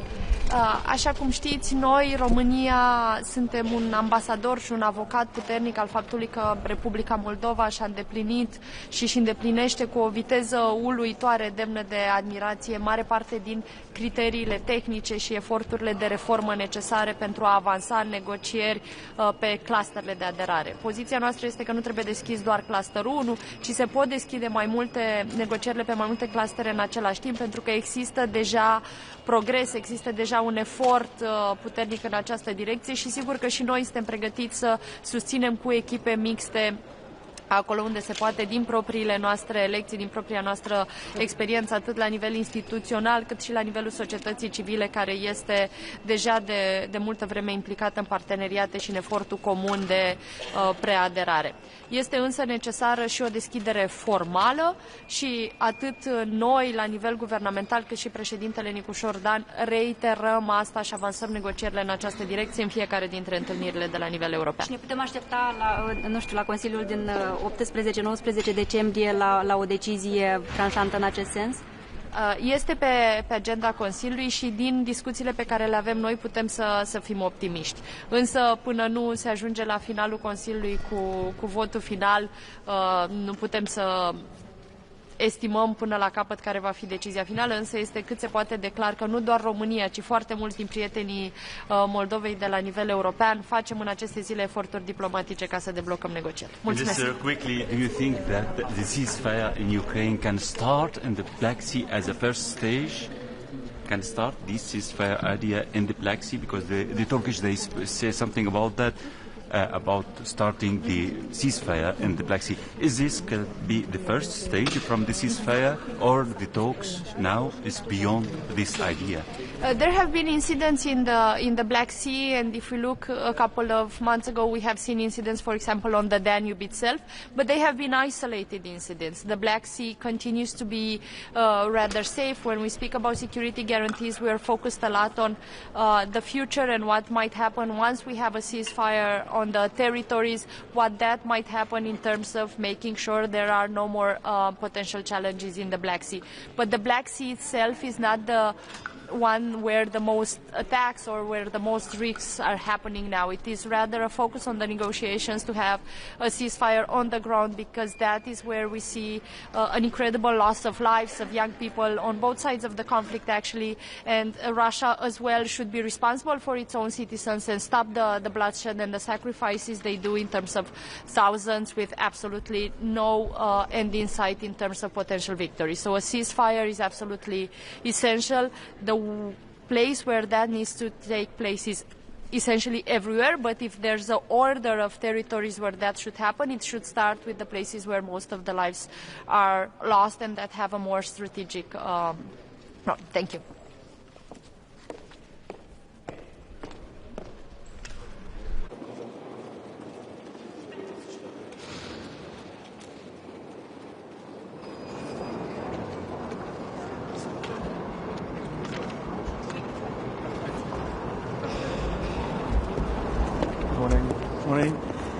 Messieurs, bonjour. Très heureux d'être à nouveau à Bruxelles, la capitale de l'Europe, mais aussi de la Belgique, pour évoquer quelques points de l'agenda, mais tout d'abord revenir sur l'adoption, depuis le dernier Conseil à Luxembourg, l'adoption de REPowerEU. Donc nous sommes évidemment très satisfaits de l'adoption de ce texte initié sous présidence belge à l'époque. Par rapport à l'agenda d'aujourd'hui, premier point, le Grid Package, très important pour la Belgique, non seulement d'avoir une approche sur les interconnexions avec les pays voisins, mais aussi d'optimiser le réseau intra-belge comme d'autres pays européens. Nous rencontrons actuellement en Belgique des problèmes de congestion et donc évidemment le réseau est très important pour avoir une transition énergétique réussie. Aussi aborder les questions de sécurité de nos infrastructures critiques. On le sait, dans un contexte de survol de nos infrastructures énergétiques par des drones dont l'origine reste toujours à déterminer. Évidemment, est important d'avoir une sécurité importante de nos infrastructures parce qu'aujourd'hui, on le sait plus que jamais, l'énergie est au cœur de notre modèle économique et donc c'est important d'avoir cette approche en matière de sûreté. Et puis enfin, nous aborderons la question de la sécurité d'approvisionnement et de l'autonomie stratégique, évidemment un point central pour la Belgique mais pour tous les partenaires européens. Bonne journée. Good morning everybody. So, we have a very important meeting today. First and foremost, of course, we will discuss how to best implement the extremely important agreement that was reached recently, which means that we will now finally ban the import of Russian gas. This is a very, very clear signal to Russia, to Putin. We will no longer let you blackmail our countries. We will no longer keep indirectly helping to finance the terrible war in Ukraine. We will also today discuss a next very big and important step in the European Union to facilitate and improve our energy union, which is to secure that we have the grids necessary, the physical infrastructure necessary. Right now, unfortunately, we are not coordinated enough, therefore we're not connected enough. It's like if you imagine making a jigsaw puzzle without looking at the picture on the box. It's difficult, it's not rational, it's not the way to do it. So what the Commission proposes is that we have more top-down planning so that the EU makes the scenarios, makes the planning, and of course also help financially support interconnectors, support the cross-border connections that we need. This is absolutely necessary for us to lower our prices on energy in Europe. It's necessary for our independence, and obviously it's also necessary for us to decarbonize our economy. Commissioner. Okay. Would you have an update on the Commission's plans to phase out Russian oil? Like when are those proposals coming, and how have your initial talks been with Hungary and Slovakia? Early next year we will put forward also a legislative proposal to ban the remaining oil. This is of course also very important, even though of course we import more gas than oil now. Still we want to get completely rid of our import of Russian energy. But that will happen early next year. TSOs have already started their sectoral planning approach, and member states are expected to do so today. It's an unprecedented sort of grasp of power over grid planning in Europe. Do you think you're going too far? I think actually we will get a lot of support for this new approach. I've spoken to many ministers, many TSOs, many NGOs, many members of the European Parliament, and everybody agrees that there is one thing that we are lacking today, and that is better planning of how our energy system should look in the future. If we do not connect better than today, we risk losing tremendous amounts of electricity due to curtailment, and we know for a fact that the rollout of nuclear energy and renewable energy that we will need in the years to come will also need a huge expansion in our grids. Final question? You're obviously give the Energy Council. What we're talking about security guarantees. In terms of energy, what more can the EU do to guarantee the security of supply of energy for Ukraine? We are in a good place in Europe with regards to our energy security, but we need to decarbonize our economy whilst getting the energy prices down at the same time. This means that business as usual will not stand. We do need to deploy far more renewables than we're doing today. Last year we deployed 78 gigawatts of new renewables. That was a record. This year we'll break that record again and deploy 89. So all of that is good news. But if we look at the projections, we need even more. So there's a need to step up. And that's also why we propose from the Commission side that in the next MFF we spend 5 times more money on CEF energy. So just under 6 billion in the present MFF, and in the next long-term budget, just under 30 billion. That is a lot of money that should help spark this process. Can you talk a little bit about what you're putting on the table with regard to methane later on in the AOB, and what kind of response you expect from the US on that? So the European methane regulation is extremely important. The emissions that we have, methane emissions, are one of the biggest contributors to climate change. We have in Europe, as I think world leaders in this area, decided to really tackle this problem. That of course will stand. We are also very well aware that there are problems with the implementation, both in Europe but also in other countries around the world. And we take these challenges, of course, serious, and we will help, as we always do from the Commission side, making sure that we can implement this. But we will not change the legislation. We are very proud of this legislation. Thank you. Commissioner, just one question, Commissioner, concerning the energy side and what role can play in the peace talks with Ukraine. We hear the American side start talking again about Russia cooperating with the EU, possibly with energy concept. Yeah. So we just recently made a very important agreement in the European Union in which we banned the import of Russian gas. This also means that since we're not speaking about a sanction, this is a ban that will stand also in the future. So even after peace, Europe will not repeat the mistake that we have done in the past, which is to make ourselves dependent on Russian gas. Thank you. Hello, good morning. Good morning. First of all, I would like to express my deepest condolences and my sincere sympathy to the victims of the horrendous terrorist attack that occurred this Sunday in Australia. We must do everything to make sure that this kind of terrorist attack never happen again. Now, as a Commissioner for Humanitarian Aid, Crisis Management and Preparedness, I will participate to this Foreign Affairs Council and will inform the ministers about 3 important topics. First, Syria, second, Gaza, and third, DRC Congo. First, on Syria. A couple of days ago, the Syrian people celebrated 1 year after the fall of Assad regime, and I still have in mind when I was there in January, a couple of days after this event, I still remember the massive destruction and at the same time this wave of hope. My message then to President de facto al-Shara was very clear. My plea was to build a government which was inclusive and representing the diversity of the Syrian people. 1 year after, the needs are still immense. 16 million, more than 16 million people depend on humanitarian aid. Progress has been done, but we are far from rebuilding Syria, and we are going to discuss with the ministers how we can help more Syria with humanitarian aid going hand in hand with cooperation and development. This will be an important step forward.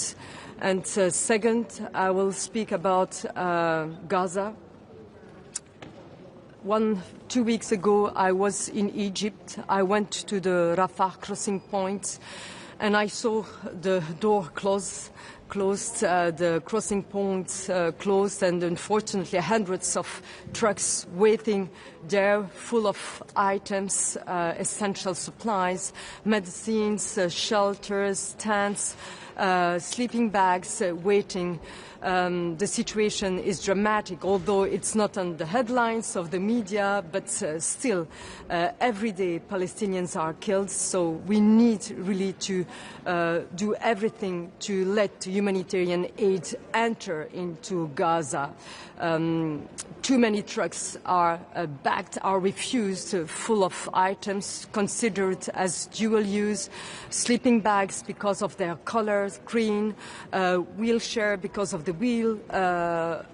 Humanitarian workers that I met there were frustrated and exhausted by the situation, a lot of administrative burden. My plea is again and again the same thing. We need this humanitarian aid flooding Gaza and not entering drop by drop, because the needs are immense and the winter is coming. And furthermore, I wasn't allowed to enter into Gaza, but we don't have an office. And the Commission, the first provider of humanitarian aid, European Union, is not allowed to reopen its office. So we will discuss that also with the ministers. And finally, the situation in DRC Congo, and I will change it in French to change a little bit. Donc la situation en RDC, évidemment, surtout à l'Est, est dramatique. Quelques jours, une semaine après la signature d'un accord signé en grande pompe devant Trump à Washington, la situation continue à s'aggraver. Vous le savez, Ouvira est tombé, le M23 continue sa progression vers le sud. 250 000 personnes ont été déplacées. Cela reconstitue aussi une charge très importante.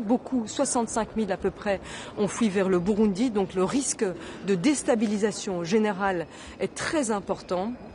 L'Union européenne se mobilise avec une aide humanitaire conséquente, 129 millions, mais il faut absolument que ce conflit se résolve par la voie diplomatique. Et j'en parlerai aussi, on va discuter de cela et de la mobilisation de l'Union européenne en tant qu'acteur diplomatique dans cette région-là du monde aussi. You sound pretty frustrated at the lack of opening of these border crossing points into Gaza. What pressure is the EU putting on to get these crossings reopened? Well, we will discuss that with the ministers. You know that it depends on the majority, the unanimity of the decision. What is clear is that, from my point of view, we need to maintain the sanctions on the table as a leverage. We need to maintain the pressure on the Israeli authorities. From Sana. So you mentioned that you already went to Syria after the liberation, and you just celebrated the first year of liberation last week. What are the hopes for Syria in the upcoming few years, and what are the plans of the EU for Syria, especially diplomatically? We are helping Syria. First, we decided to remove the sanctions, which is an important first step. But it's not sufficient to help the people to thrive and the economy to be relaunched. So we will discuss now how we can relaunch maybe the association agreement. This is one way that we can help in a more efficient manner the Syrian people. But what is clear is that we need also to ensure that Syria is choosing its own way without external interference. Thank you.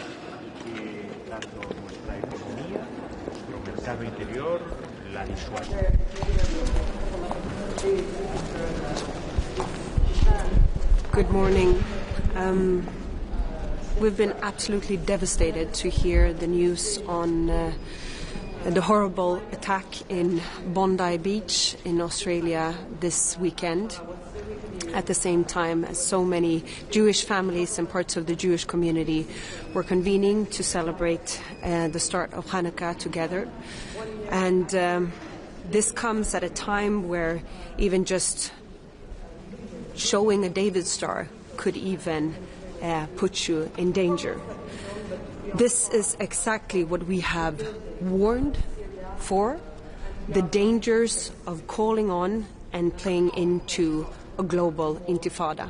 This is the reason why Sweden will keep on striking extremely hard and firmly on all different shapes and forms of anti-Semitism, whether it happens on Swedish ground or European ground or globally. We will stand by the Jewish people and their right to safety, their right as a people.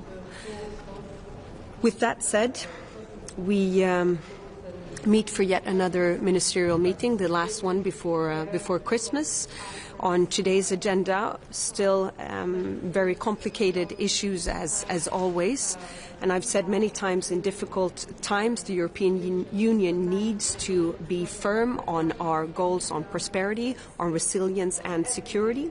We will today discuss, of course, the CEF funds, but also the grids package. And I must say I'm a bit puzzled by what has been proposed this far, because in many ways it is more of the same, more of what has gotten Europe in a situation where our energy security and our energy system is no longer the main strength to our competitiveness. And one point we will make very, very clear on behalf of Sweden today, and that is congestion rents are in effect a debt to the Swedish people. It is hard-working Swedish families and households that have paid these in. They are held as a debt in the Swedish TSO system, and they belong to the Swedish people. We are not going to find a way to support a way where you take Swedish taxpayers' money or Swedish households' money and put that in effect to build grids in some other country. This will be one of my main points today. The other one is, of course, that I have also conveyed to the Commissioner himself.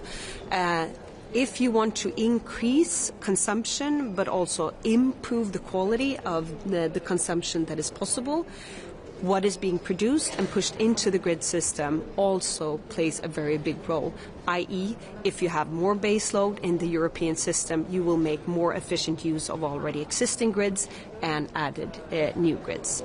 I'll stop there.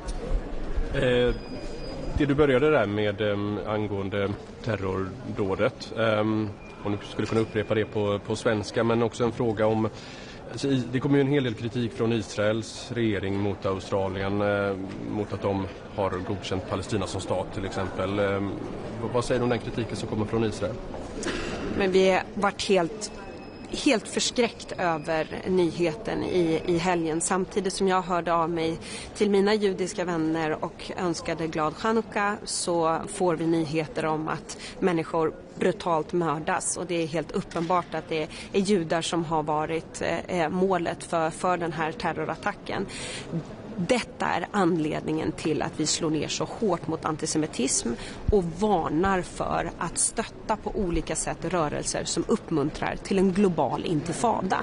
Detta är anledningen till att jag som partiledare och som vice statsminister riktat så skarp kritik till att Palestinaaktivister har tillåtits skandera "From the river to the sea" och andra antisemitiska slagord, därför att man uppmuntrar till precis den här typen av terrordåd som vi har sett i Australien. Så instämmer du i den kritiken som kommer från Israels regering mot Australien? Ja, men jag tror att alltså, vi i Sverige har sin egen linje och att man möjliggör och banar väg för en tvåstatslösning, det är inte samma sak som att också uppmuntra eller stödja den typen av antisemitism som också uppmuntrar till global intifada. Men Sverige, som svensk minister så har jag ansvar för vad som händer i Sverige och vi behöver göra mer för att hålla rent mot den antisemitism som vi ser i skolor och som vi har sett i många utav de Palestina-demonstrationer som har varit i Sverige. Man måste klara av att hålla isär dem. Om dagens möte då, ni ska bland annat diskutera energisäkerhet med Mark Rutte. Hur sårbart är liksom EUs och Sveriges system? Ja, men Sverige har i stora delar ett väldigt robust system om man jämför med liksom globala counterparts.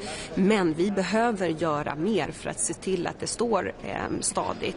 Och vi har väldigt mycket lärdomar att dra ifrån Ukraina. Jag var med på ännu ett högnivåmöte med G7 och Ukraina förra veckan. Och vi kommer att fortsätta stötta Ukraina men också lära av dem vad gäller att hålla ett robust elsystem även när det är under attack. Och mer konkret, vad behöver Sverige göra framåt? Vi kommer att behöva se över framförallt möjligheten till dönätsstat och ödrift. Det här är anledningen till att vi tryckte så hårt på att få till just ett leveranssäkerhetsmål i energipolitiska inriktningspropositionen. Det har Sverige inte haft förut. Vi måste ha ett energisystem som har marginal och klarar av att systemet går ner och sen ska startas upp igen där vi fortfarande kan hålla igång vital verksamhet. Och då är ödrift och dönättsstart helt avgörande. Och att nu SVK får en ny instruktion som gör att vad som händer i kontrollrummet och marginalerna där är det som många gånger sätts i centrum. Minister, the Commission wants to take your congestion revenues and pay for a cable to Germany. Yes. What do you say to that? Well, it did not put a smile on my face. No, let me be very clear on that. The congestion rents belongs to the Swedish people. It belongs to Swedish hardworking families and household. The EU cannot take that money. That it is now also cited as a debt in the Swedish system. It's not going to be a way forward to say to Swedish household, we're now going to take billions of your money and put that into grid system elsewhere. But at the same time, you've often expressed concern about your neighbours' energy policy decisions. So do you welcome this push to centralise it a bit more in Brussels so maybe they can force the Germans to split the grid on? No, I think it's good that we set clear targets for how the energy system should function, but let's then also be honest that it matters if you want, production matters if you want to increase consumption and increase the quality of the possible consumption, i.e. if you push more baseload into the energy system and into the already existing grids, you will make even better use of that grids. And let me also warn all of you, we have seen the price for grids rise from, I think it's 2012, up until today by 70% in Sweden. That's a massive increase in cost for grids. Believe me, Europe does not want to go the same direction. So we need to be very balanced with this, set clear targets, but don't go into micromanagement and don't steal money from Swedish households. That will not end well. Imorgon väntas kommissionen komma med sina förslag vad gäller bilarna för 2035. Vad har du för förväntningar inför det? Ja, men det vi har kunnat ta del utav hittills och det som har läckt tyder ju ändå på att signalen kommer att fortsatt vara klar. Elektrifieringen är vägen framåt för fordonsflottan och för transportsektorn i EU. Med det sagt, den svenska regeringen har ju inte bytt ståndpunkt och vi får se när förslaget är presenterat som helhet hur vi som regering tar ställning till det. Just to follow up, Mr. Minister, on grids, what do you think of Germany not pushing forward with biddings on the reform that the Commission or like the ACER asks them to do? They seem not willing to go forward with it. Where What do you think? Well, I can only say that I'm sad to hear that. It would make a great difference for how the system functions, and also make sure that Sweden is not as affected by the energy policy pushed by Germany. On the other hand, we're in very close contact. We have a good and open dialogue, and I'm not surprised, but I'm not happy about it. Vad tycker du om medan Tyskland nu får den här politiken, vad tycker du om kommissionens förslag om ökad sammankoppling innan Tyskland ändrar sig? Ja, men återigen, det är klart att man kan verka för ökad sammankoppling om man också tar hänsyn till produktionen. Och det kommer att vara vår tydliga linje gentemot kommissionen också. Det finns en väg framåt här. Om kommissionen också börjar styra mot att medlemsländerna ska bana väg för mer baskraft, då är ju frågan om att vi är sammanlänkade, då blir inte det ett lika stort problem, därför att då smittas vi inte lika mycket av höga och volatila elpriser i andra länder. Men likasinnade länder som tycker som Sverige, det är ju tidigt skede det här än. Vad vet de vad andra länder tycker? Nej, men jag är optimistisk. Det finns en väg framåt här, och jag tror att det finns en väg framåt både med de länderna som likt Sverige är aktiva i Renewables-gruppen, men också de länder som likt Sverige är aktiva i kärnkraftsalliansen. Men vi kommer trycka hårt på behovet utav, ska man få mer effektivare elnät så måste man också bana väg för mer baskraft. Och den signalen, den tror jag kommer att gå fram till kommissionen. Minister, what are you expecting to come out of the discussion with the NATO Secretary General today, and will Sweden be raising any specific issues on security in the energy system? Well, so we will have representation from NATO today, and of course our main message is we need to learn from Ukraine. Just pushing for more installed production capacity is not going to cut it in these dangerous and turbulent times. You need to combine both competitiveness and resilience and security all at the same time. And when it comes to the capabilities of so-called islanding and also dead net start are absolute fundamental for a resilient and robust energy system in the EU. And we just saw from the massive blackouts in Spain and parts of Portugal earlier last year, this is also the hard-learned lesson. If you push a lot of intermittent production into the system, then you also need to make sure you still have the capabilities of islanding and dead net start to start the system up again. Jag tänkte på det som läckts om förbränningsmotorerna, för att gå tillbaka till det. Vi ska utvärdera förslaget när det kommer, men hur ser man på att man överhuvudtaget går in och luckrar upp det någonstans? Ja, men den svenska ståndpunkten har varit tydlig hela tiden här, och den har ju inte ändrat sig. Vi får se vad förslaget blir och kommer ta ställning till det då. Men det är klart att jag har ju också som partiledare och näringsminister haft en del kritikpunkter. 1. Frågan om att det inte har varit tillräckligt teknikneutralt. 2. Att det har fokuserat bara på vad som kommer ur själva avgasröret och inte utsläppen ifrån att producera hela bilen. Det är mycket bättre, lägre utsläpp med en europeisk tillverkad bil jämfört med en kinesisk tillverkad bil till exempel. Och det 3:e och sista kritikpunkten har ju varit bötesbeloppet. Att vi har riskerat att få höga bötesbelopp till fordonstillverkare som faktiskt gjort läxan och ställt dem. Kan man komma åt de här punkterna så är ju det positivt. Samtidigt har du pratat om att signalvärdet ändå verkar vara att elektrifieringen är vägen framåt, men att man ändå går in och petar i det och släpper lite på kanske utsläppskraven. Ger inte det lite dubbla signaler till biltillverkningen? Det finns ju en risk för det, och det är därför jag har varit angelägen i de möjligheter jag har haft att påverka de förhandlingar som ändå har pågått nu. Vägen framåt måste vara elektrifiering och väldigt tydliga styrsignaler på detta. Håller man i det och kan parera en del av nackdelarna med tidigare upplägg kring teknikneutralitet, kring att man faktiskt har riskerat att straffa de som har gjort hemläxan och att man inte har sett till utsläppen från hela livscykeln, ja då finns det vinster med det här upplägget. Toppen.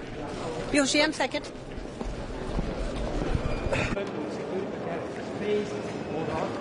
Good morning. Today will be the final meeting in the Energy Council under our presidency. So, of course, it's a time to reflect a little bit on what we have achieved, and by far the agreement on the repower package is I think, very hard to underestimate the importance of that decision. It will shape the energy future of Europe. And therefore, topics for the agenda today is linked to that in such a way that, of course, when we take out Russian gas, we need to get our energy from somewhere else. And electricity will be the key. Today, we have two important topics that we will discuss among the ministers. It's the regulation of the CEF, which is, of course, extremely important in making sure that we can finance the investment needed in European infrastructure, electricity, carbon, hydrogen, and we will also have the first political round of discussion on the grid package, and both topics are part of the answer that we need to give to Europe on how to stay competitive, secure, and showing a way on how we can transition away from fossil fuels in Europe. So, looking very much forward for the day. So, thank you. On methane, the Commission will put forward its view on the way forward. Do you see a majority of member states in support of that idea? We will see today, but so far I'm very confident that the Commission is handling the issue. So we will see when we have the round. Are you concerned that the US will respond negatively, given that the Commission doesn't want to reopen the file? It's not a file for the presidency. It's a file for the Commission. So I know that the Commissioner has given comment on that issue already, and I think I will leave it with that. So. Last year, Denmark stored, I think, 170 million of congestion revenues in a separate account. The Commission wants 25% of that to pay for cross-border cables. What do you make of that? I think you're referring to the grid package. So I'm very much looking forward to the round of interventions from member states today. I think it's very clear for us that we need to integrate the European market. We need to make sure that the infrastructure that is there is used better. We need more coordinated planning, and then I think it's very important that we also are looking very carefully into the complexity of getting the needed approvals to build infrastructure. So I think, seen from my point of view, the Danish point of view, we are quite satisfied with the whole package, and I'm looking forward to the intervention from member states, because we need to bring that very rapidly from a package to decisions. So thank you very much. Yeah.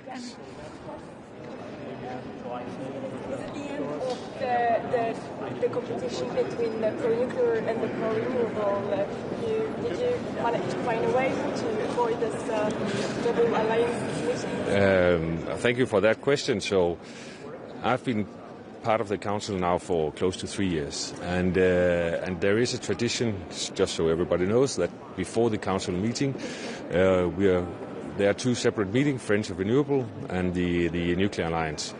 And for some countries that is a very difficult meeting, because, for example, France then has to be in 2 rooms, because France is nuclear and renewables.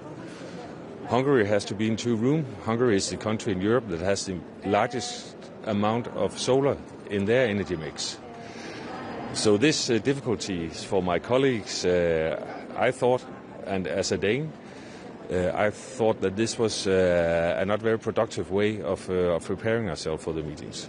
So in my case, the Danish case, we are in the front with renewables. We have a tremendous potential for offshore wind, but we are also dependent on something else. So renewables cannot do the trick alone, and I sense a very broad consensus that we need all of the above. So we need renewables, we need more nuclear in Europe, we need to have homegrown energy in this continent. Of course, there's also a role for biomethane, biomass, and so on.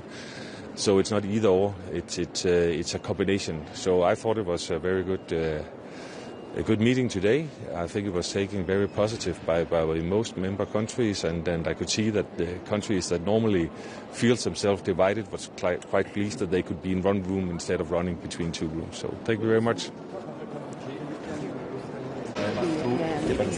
Which government? Australian? No, Israeli. Israeli, yes. yeah. You know, we are the first humanitarian donor. This is a financial responsibility, but this is also a political responsibility. And we need to be sure that our aid is entering and delivered to those in need. It's a question also of traceability, transparency, because at the end, this is our taxpayer, that pay this humanitarian aid. And when I see warehouses full of items that are, not allowed to enter because considered as dual use, and what I've heard from our humanitarian workers is that there is no text, there is no written list on what is considered as dual use. So we need to have clarity, and for that, of course, we need to have the possibility to reopen our office in Gaza like it was before the October the 7th. Thank you. Thank you.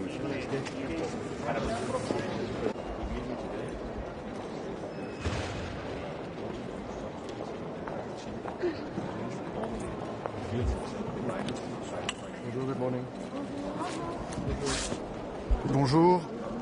Ce week-end, l'Australie a été endeuillée par un attentat terroriste antisémite sans précédent, la pire tuerie que le pays ait eu à connaître depuis 3 décennies au moins. Et c'est dans ce contexte que nous avons appris avec une profonde tristesse la disparition de notre compatriote Dan El-Kayam, qui compte parmi les 16 personnes décédées à cette occasion. Dans ce contexte, nos équipes sur place de l'ambassade et du consulat général sont pleinement mobilisées. D'abord au contact de la famille de notre compatriote décédé pour faciliter son rapatriement via Israël, au contact également d'un jeune franco-néerlandais qui a été blessé au cours de cette attaque abjecte, qui a subi des soins et qui devrait pouvoir, grâce au soutien des équipes de l'ambassade si nécessaire, pouvoir tourner cette page. Et puis évidemment, le consulat est au contact de la communauté française et de ceux qui, sans avoir été blessés, ont été témoins de l'horreur et ont besoin d'un soutien en matière psychologique. L'ambassadeur, le consul général se rendront sur place aujourd'hui au pavillon de Bondy, sur la plage où a eu lieu le massacre, pour se recueillir et exprimer au nom de la France au peuple australien nos condoléances et notre solidarité. En Ukraine, la Russie est en échec politiquement, militairement, économiquement.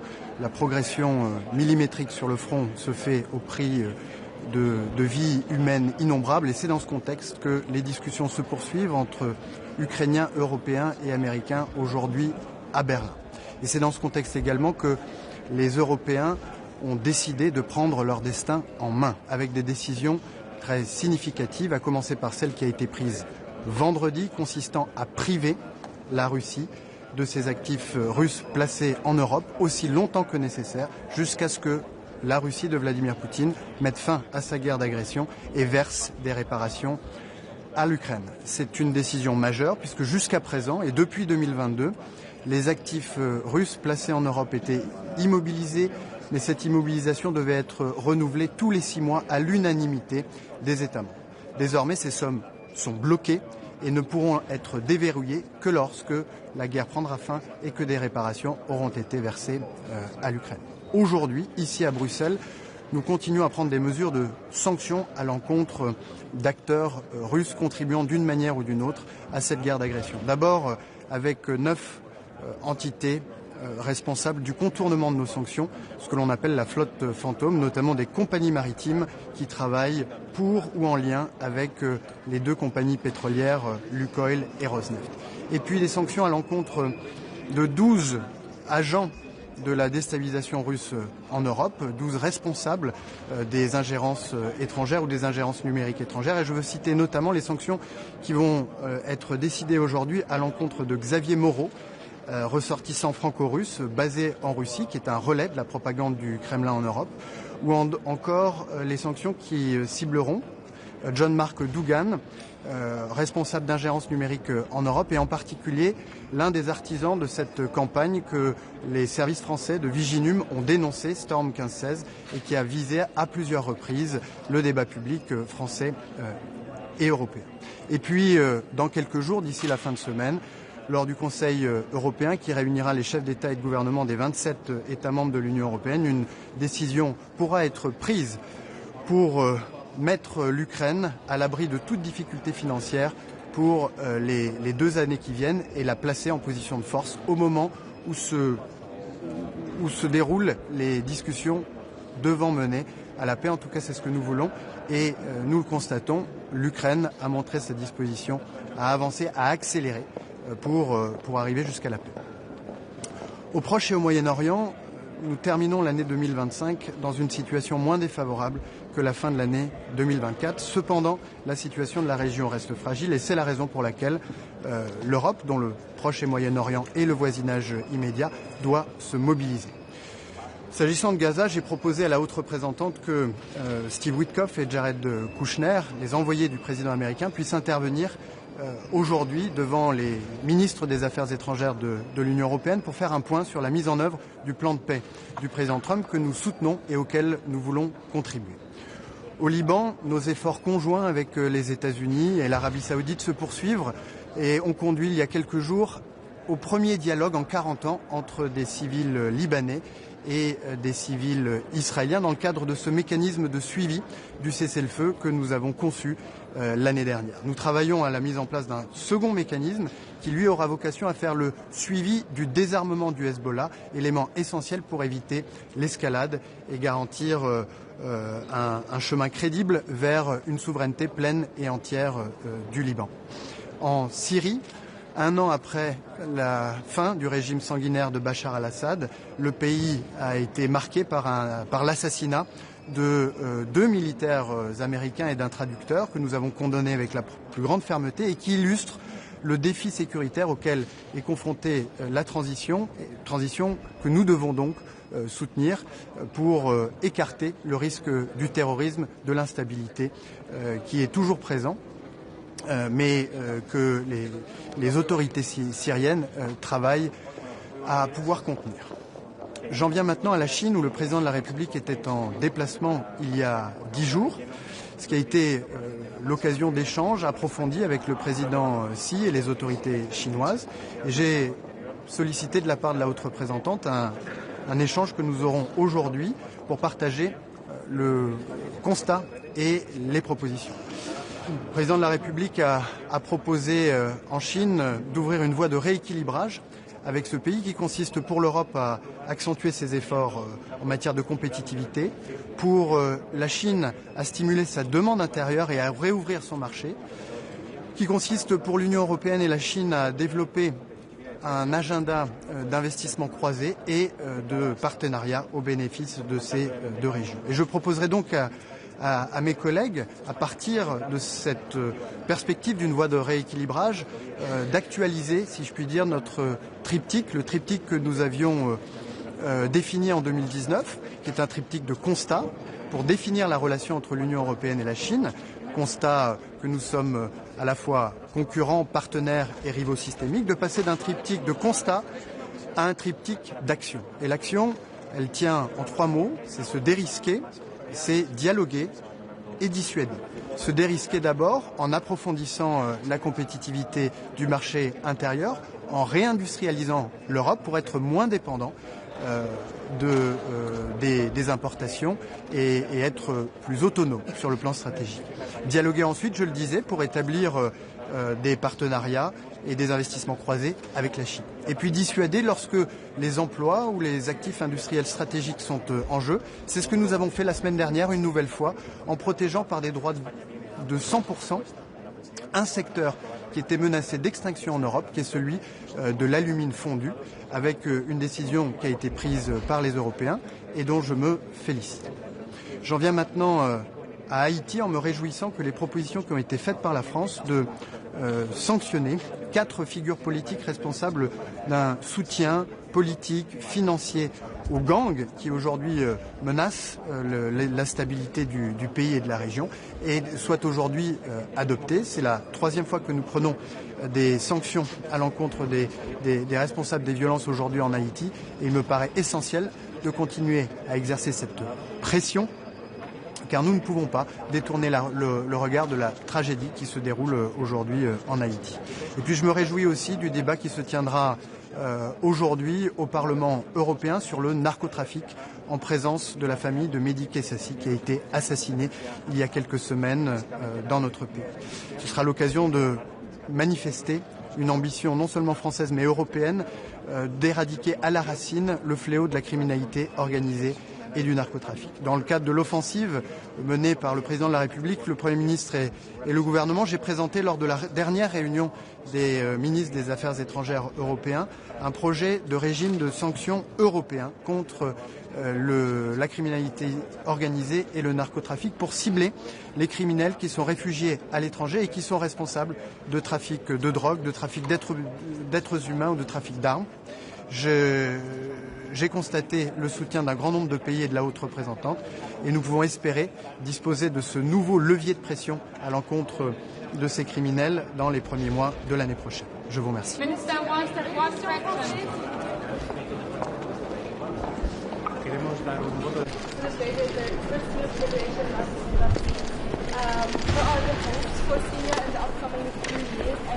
Europa tiene que tomar en el Consejo de Asuntos Exteriores de hoy, en el Consejo Europeo de final de semana, decisiones para avanzar definitivamente en su soberanía. Las próximas semanas, los próximos días, los próximos meses van a ser decisivos para el futuro de Europa y para el esquema de seguridad europea. Y no podemos seguir hablando exclusivamente de autonomía estratégica. Tenemos que hablar de nuestra soberanía. El mundo se está transformando y las decisiones que tenemos que tomar nos tienen que conducir a, de una vez por todas, aquello sobre lo que hemos estado hablando, teorizando durante muchos años, concretarlo en la realidad. Y que tanto nuestra economía, nuestro mercado interior, la disuasión, nuestra propia seguridad, esté definitivamente en nuestras manos. Tenemos que ser conscientes, y hoy vamos a hablar de Ucrania, que la paz que se diseñe en relación a la agresión rusa a Ucrania va a ser también el futuro esquema de seguridad europeo y, por lo tanto, las posiciones de Europa, la voz de Europa, la seguridad de Europa tiene que ser central. Y no podemos permitir que sean otros los que decidan por nosotros. Eso pasa por seguir apoyando, como ha hecho España y como ha hecho la Unión Europea desde el primer momento, al presidente Zelensky y al pueblo ucraniano para que su soberanía sea respetada y para que su seguridad esté siempre plenamente garantizada. Por eso nosotros somos favorables en apoyar a Ucrania en todas las facetas. Nos felicitamos esa congelación definitiva de los activos rusos. España fue favorable a ello desde el primer momento y también nos felicitamos de que se esté avanzando en el uso de esos activos rusos congelados ya por fin definitivamente. Eso, el uso de los activos rusos congelados, nos permitirá tener una financiación urgente, como la necesita Ucrania, sostenible en el tiempo para los próximos 2 años y predecible, por supuesto, para el gobierno ucraniano que se tiene que enfrentar por un cuarto año a esta agresión rusa y a un nuevo invierno en el cual seguimos viendo una violación flagrante de los más mínimos estándares de humanidad y del derecho internacional humanitario, con bombardeos sobre población civil y sobre infraestructuras energéticas básicas. Vamos a tratar también otro punto importantísimo, donde Europa tiene que afirmar sus posiciones, tiene que afirmar su voz, porque eso es afirmar también, eso es parte de nuestra soberanía, de cómo somos y cómo nos proyectamos en el mundo, los valores sobre los que se ha construido la Unión Europea, que son valores humanistas, son valores de paz, de defensa del derecho internacional en Gaza. Vamos a conectarnos tanto con Witkoff como con Kushner para compartir con ellos también una visión y poder intercambiar al respecto y cómo está evolucionando ese muy incipiente plan de paz que es un rayo de esperanza para la población palestina y muy en concreto para la población gazatí, pero que todavía tiene que consolidarse mucho. Hay un alto el fuego que es demasiado frágil y sobre todo tiene demasiadas violaciones constantemente y por lo tanto hay que consolidarlo definitivamente. En segundo lugar, tenemos que garantizar, y así se lo trasladamos la semana pasada al presidente Mahmoud Abbas cuando estuvo en Madrid, tenemos que garantizar que la Autoridad Nacional Palestina, que es nuestro socio para la paz en el lado palestino, esté en el centro de cualquier decisión política y cualquier diseño futuro en Gaza.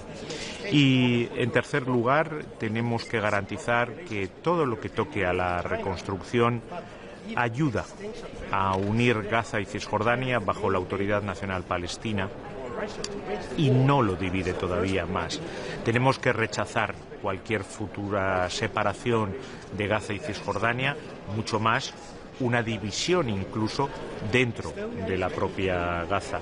Y no olvidemos Cisjordania, yo lo diré así en la mesa, no hay que olvidar Cisjordania, la violencia de los colonos israelíes sigue estando fuera de control y hay que paralizar esa violencia de la misma forma que los asentamientos ilegales. Quiero también aprovechar para rechazar cualquier forma de antisemitismo y volver a condenar, lo hice ayer ya, el atentado terrorista antisemita que se produjo en Sydney, el antisemitismo, los discursos de odio, la discriminación de cualquier forma no tienen cabida en nuestras sociedades y desde luego el Gobierno de España y yo como Ministro de Asuntos Exteriores de España lo combatiré siempre. El antisemitismo bajo cualquier forma es siempre despreciable, pero en su forma de violencia máxima como es el atentado terrorista, el ataque terrorista como se vivió ayer, es totalmente condenable y quiero volver a trasladar pues mis condolencias a los allegados de las víctimas que están en mi pensamiento y por supuesto al gobierno y al pueblo de Australia. El gobierno de España ha sido el primer gobierno en la historia de nuestro país que ha formulado una estrategia nacional de lucha contra el antisemitismo. Es algo, desde luego, que es muy importante para nosotros. Un organismo dependiente del Ministerio de Asuntos Exteriores como es la Casa Sefarad de Israel se ocupa muy directamente de ello y yo en reuniones que tengo pues en bases regulares con la Federación de Comunidades Judías de España y con su presidente así lo traslado. Y también, aunque no es un asunto que se vaya a tratar directamente en el Consejo de Asuntos Exteriores, por la importancia que tiene todo lo que ocurre en los países hermanos de América Latina. Simplemente ayer Chile tuvo unas elecciones presidenciales. Quiero felicitar al ganador de esas elecciones, José Antonio Cast, y desde luego el Gobierno de España se dispone, y esa es nuestra voluntad, a trabajar lo más estrechamente posible, como hicimos con el Gobierno anterior, con el nuevo Gobierno de Chile, en beneficio de la amistad y de la hermandad, porque los lazos que tenemos con el pueblo chileno, como con todos los países de América Latina, son lazos fraternales, y también en beneficio del progreso de la comunidad iberoamericana, que, como saben, tiene España en estos momentos la Secretaría Pro Tempore, y el próximo 4 y 5 de noviembre se celebrará en Madrid la cumbre iberoamericana. También quiero señalarles que España, junto a otros 5 países de la Unión Europea, hemos dirigido una carta a la alta representante Kaja Kallas, urgiéndola a que la ayuda humanitaria de la Unión Europea, por supuesto, pero toda, entre de manera masiva en Gaza y que, por lo tanto, tome todas las iniciativas que estén en su mano y utilice toda la interlocución que tiene para ello. Es fundamental y es un paso mínimo para avanzar y consolidar ese alto el fuego, como les señalaba anteriormente, y quedo a disposición de sus preguntas. Lo que dice Bélgica sobre los activos movilizados por patrones, ¿considera que están resueltas? Mire, yo creo que desde luego están resueltas, son legítimas y se pueden encontrar soluciones para ello, y por lo tanto yo creo que no tiene que ser ese el obstáculo que impida que se puedan utilizar esos recursos.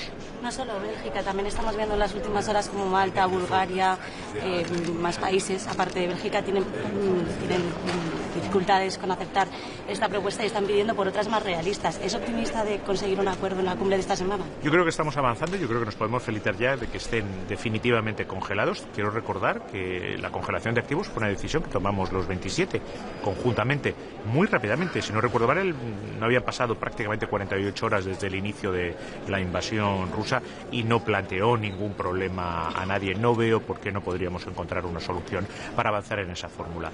Es vital. Es vital para Europa, es vital para nuestra seguridad y es vital para nuestra soberanía encontrar una financiación urgente, sostenible en el tiempo, por lo menos durante 2 años, y predecible para Ucrania.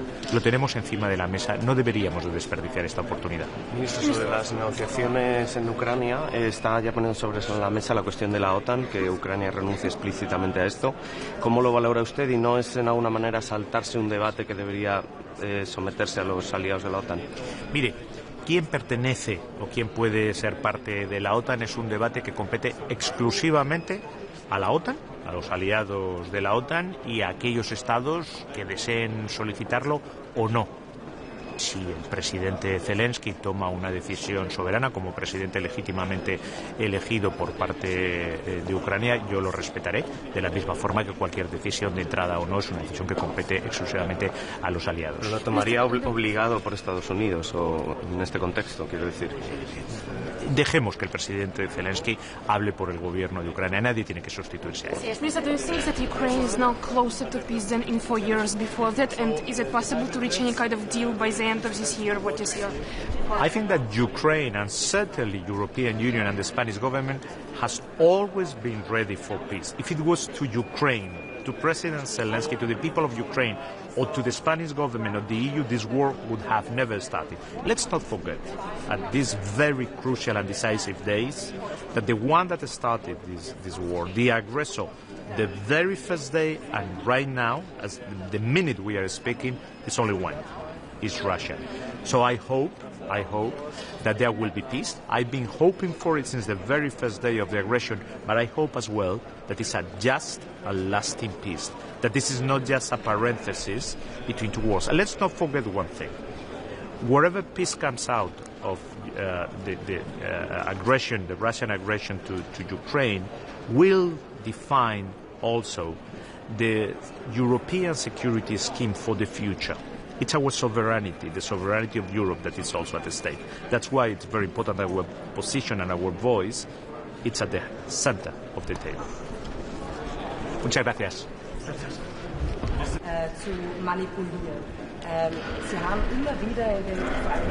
Good morning, dear colleagues. It's a pleasure to be back to Brussels just 2 weeks after a very successful EU-Armenia Partnership Council, where we adopted a strategic agenda for Armenia-EU partnership, thus elevating our relations to a completely new level. Today, in Foreign Affairs Council format, chaired by High Representative Kaja Kallas, and together with the member states, we discussed all major achievements in Armenia-EU partnership, from economy to stronger resilience, to security-related issues, including hybrid threats, the assistance under European Peace Facility. Basically, we covered all the topics which are currently very important between Armenia and the European Union. We also assessed the visa liberalization, the progress in this process, a topic which is very important for the citizens of Republic of Armenia and also is important in terms of bringing Armenia closer to the European Union. Of course, there is also the bigger picture, the regional developments, the opening of communications between South Caucasian countries, and the opportunities lying therein. We discussed and we will welcome EU's possible involvement in infrastructure projects. Thank you for your attention.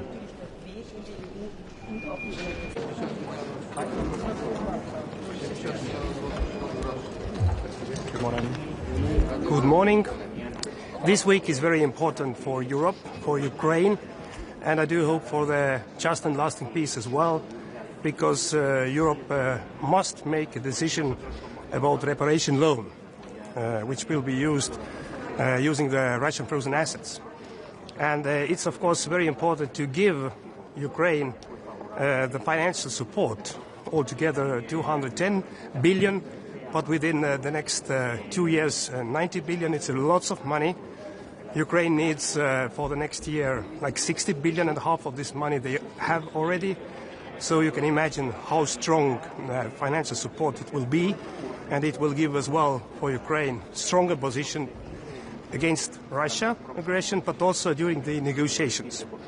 The second thing is that Europe now is out from these negotiations, and everybody is talking about Russian frozen assets, which actually we have. We own them, as we have been freezing them. And so Europe must put ourselves around the table about the peace, just and lasting peace in Ukraine, because it's not about territories in Ukraine. It's about European security architecture. It's about our interests as well, and Ukraine belongs to Europe. So this is very important that at least in Council, during the Council meeting on Thursday and Friday, our leaders will make this decision. This is crucial, and it can change as well the course of this war, because Putin doesn't want to have a peace right now. Last week, Putin guided 1,500 attack drones to Ukraine, as well 900 guided air bombs, and also 46 missiles against Ukrainian people. Is it like the sign of any kind of peace? I don't see it. So that's why we need to focus what Europe can do. We need to increase pressure to Russia. We need to prepare the 20 sanction package. As well, Finland, Estonia and Sweden, we have proposed the Commission to put on the tariffs on the goods import from Russia and Belarus to European Union. And this is the way through the strength. Today we'll discuss as well about China during the Council. I was in China a month ago, and I say very clearly that the Russian aggression against Ukraine is an existential problem for Europe as well. And we can discuss about the relations between European Union and China, but if the existential threat is there, and China is the main enabler for Russia to wage the war, so first of all we need to deal with that. And this is a very clear message. So thank you. Yeah. Is Estonia ready to provide its sheet of guarantees that Belgium is asking for? Estonia is ready to share the guarantees and carry the burden, because this is something we need to do. But we need to understand as well that the Russian frozen assets will be the first round of the guarantees. And there won't be any kind of claims from Russia possible before Russia is compensating everything, all the damages, what they have been doing against Ukraine. And we are not talking about 210 billion euros worth casualties. We are talking about more than 500, 600 billion. So all the different citizens around Europe must be sure that this support is much more efficient and cheaper for them as well if you use the Russian frozen assets as a guarantee for this reparation loan. Instead of that, now we are paying directly from our pockets, from our taxpayers' money.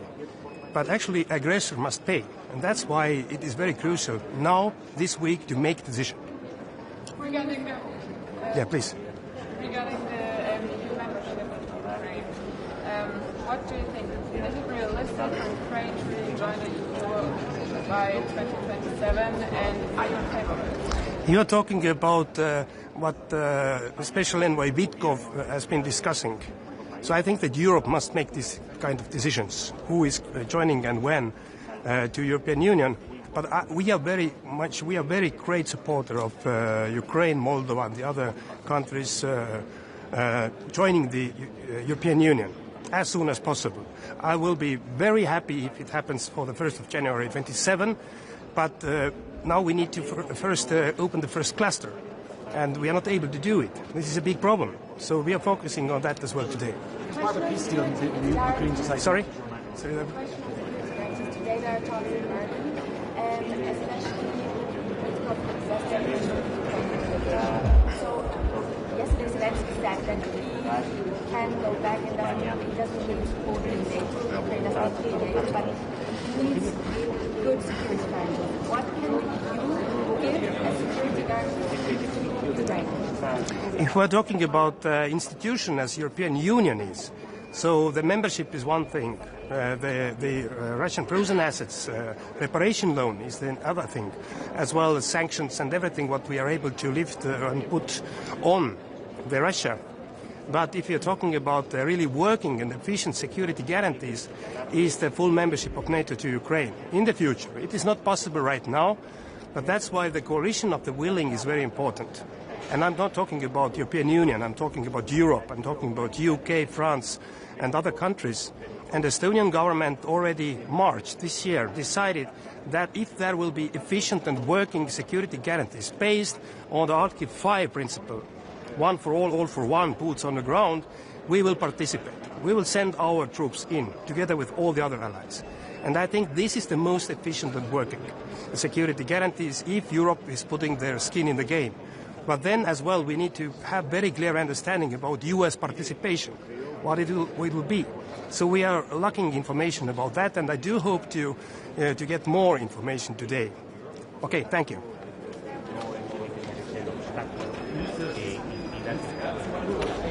God formiddag. Det virker lidt som Europas, eller Ukraines skæbne uge, den her uge. I skal diskutere Ukraine her, de skal diskutere Ukraine i Berlin, de skal diskutere Ukraine ved topmødet på torsdag. Hvad kan I gøre her, og hvad for afgørende er det her for Ukraine? Som jeg ser det, så er den her uge helt afgørende for Ukraine, men sådan set også for Europa. Vi har et Amerika, der ser på Europa og synes, vi er svage, og det er vi jo også, hvis ikke vi handler. Og det er helt afgørende, at vi i løbet af den her uge får sikret noget mellemlang finansiering til Ukraine, så de kan holde sammen på deres samfund, og så de kan stå op imod russerne, og så de kan forhandle for en styrkeposition. Og den eneste mulighed, der i realiteten eksisterer, det er jo det her reparationslån, som kan håndteres ved kvalificeret flertal. Alle andre forslag kræver enstemmighed, og vi har nogle få spoilere. Så det er vejen at gå. Og jeg er glad for, at det lykkes op til weekenden at få skabt en mere kan man sige, stabil immobilisering af de her aktiver. Det er jo en forudsætning for, at man kan bruge dem som garanti for et lån.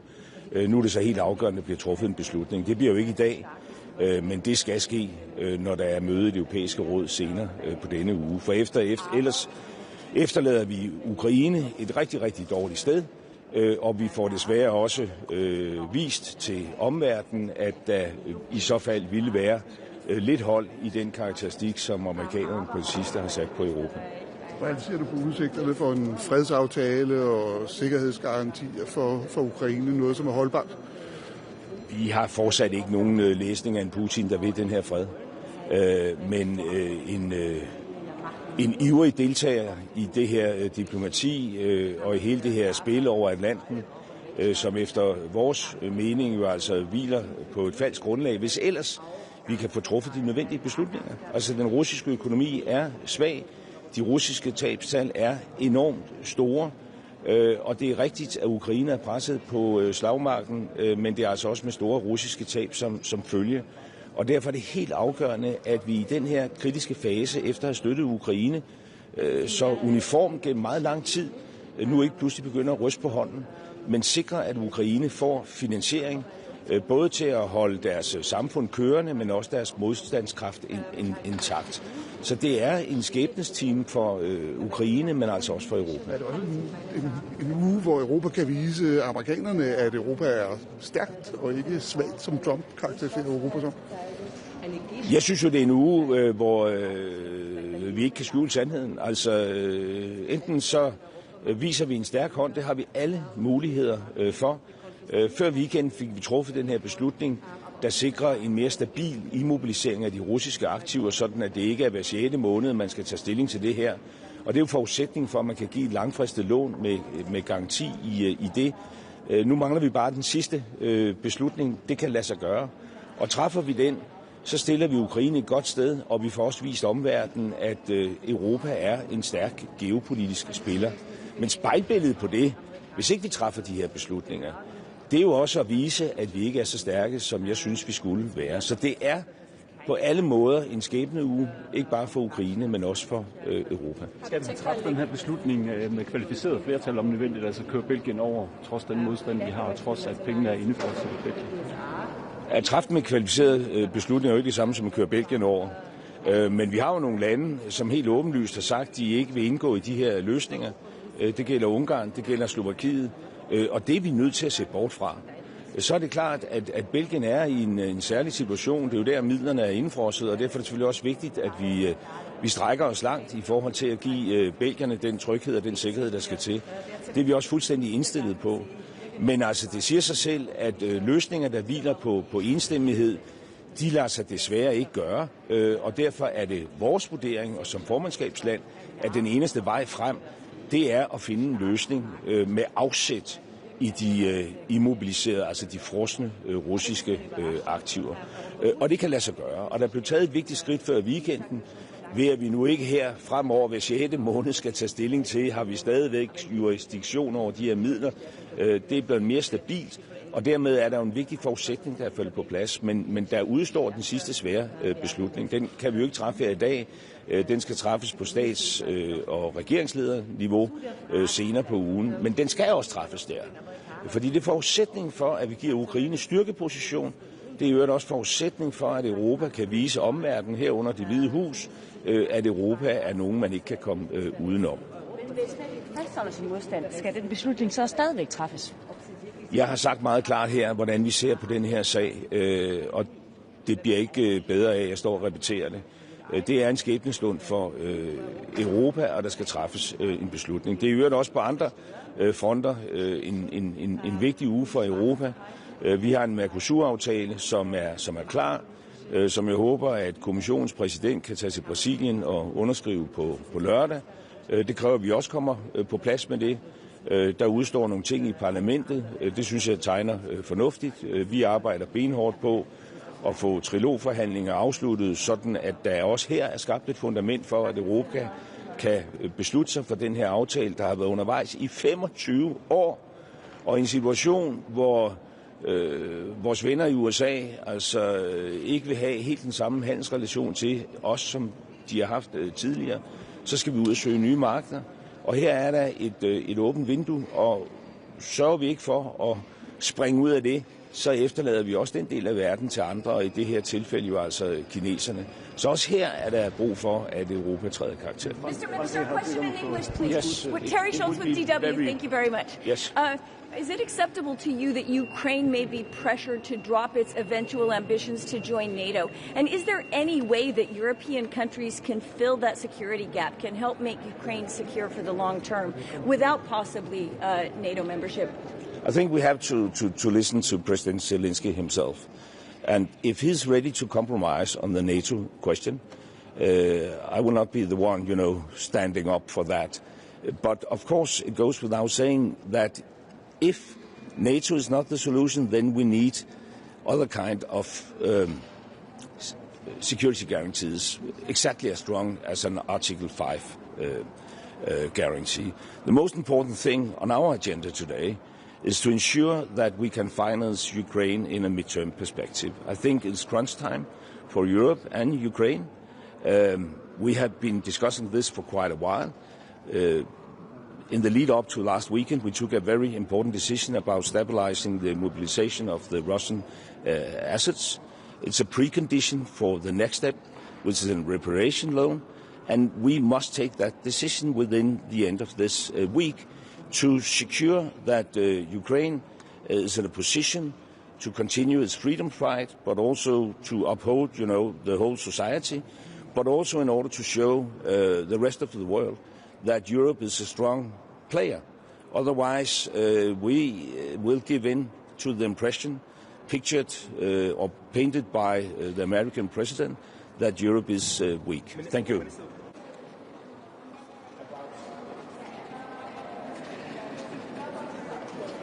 What are you expecting from the talks in Berlin today? I mean, these are the leaders of Europe that are going there. What are you expecting? And I mean, actually, can there be security guarantees from the EU that are equally high as the NATO securities? Well, from a Danish perspective, we would have preferred, a Ukrainian NATO membership. But if President Zelensky is ready to give up on that in order to compromise, I think we should accommodate that. And then we have to ensure, other kind of guarantees exactly as strong as an Article 5. And I can only talk on behalf of Denmark. We are ready to participate.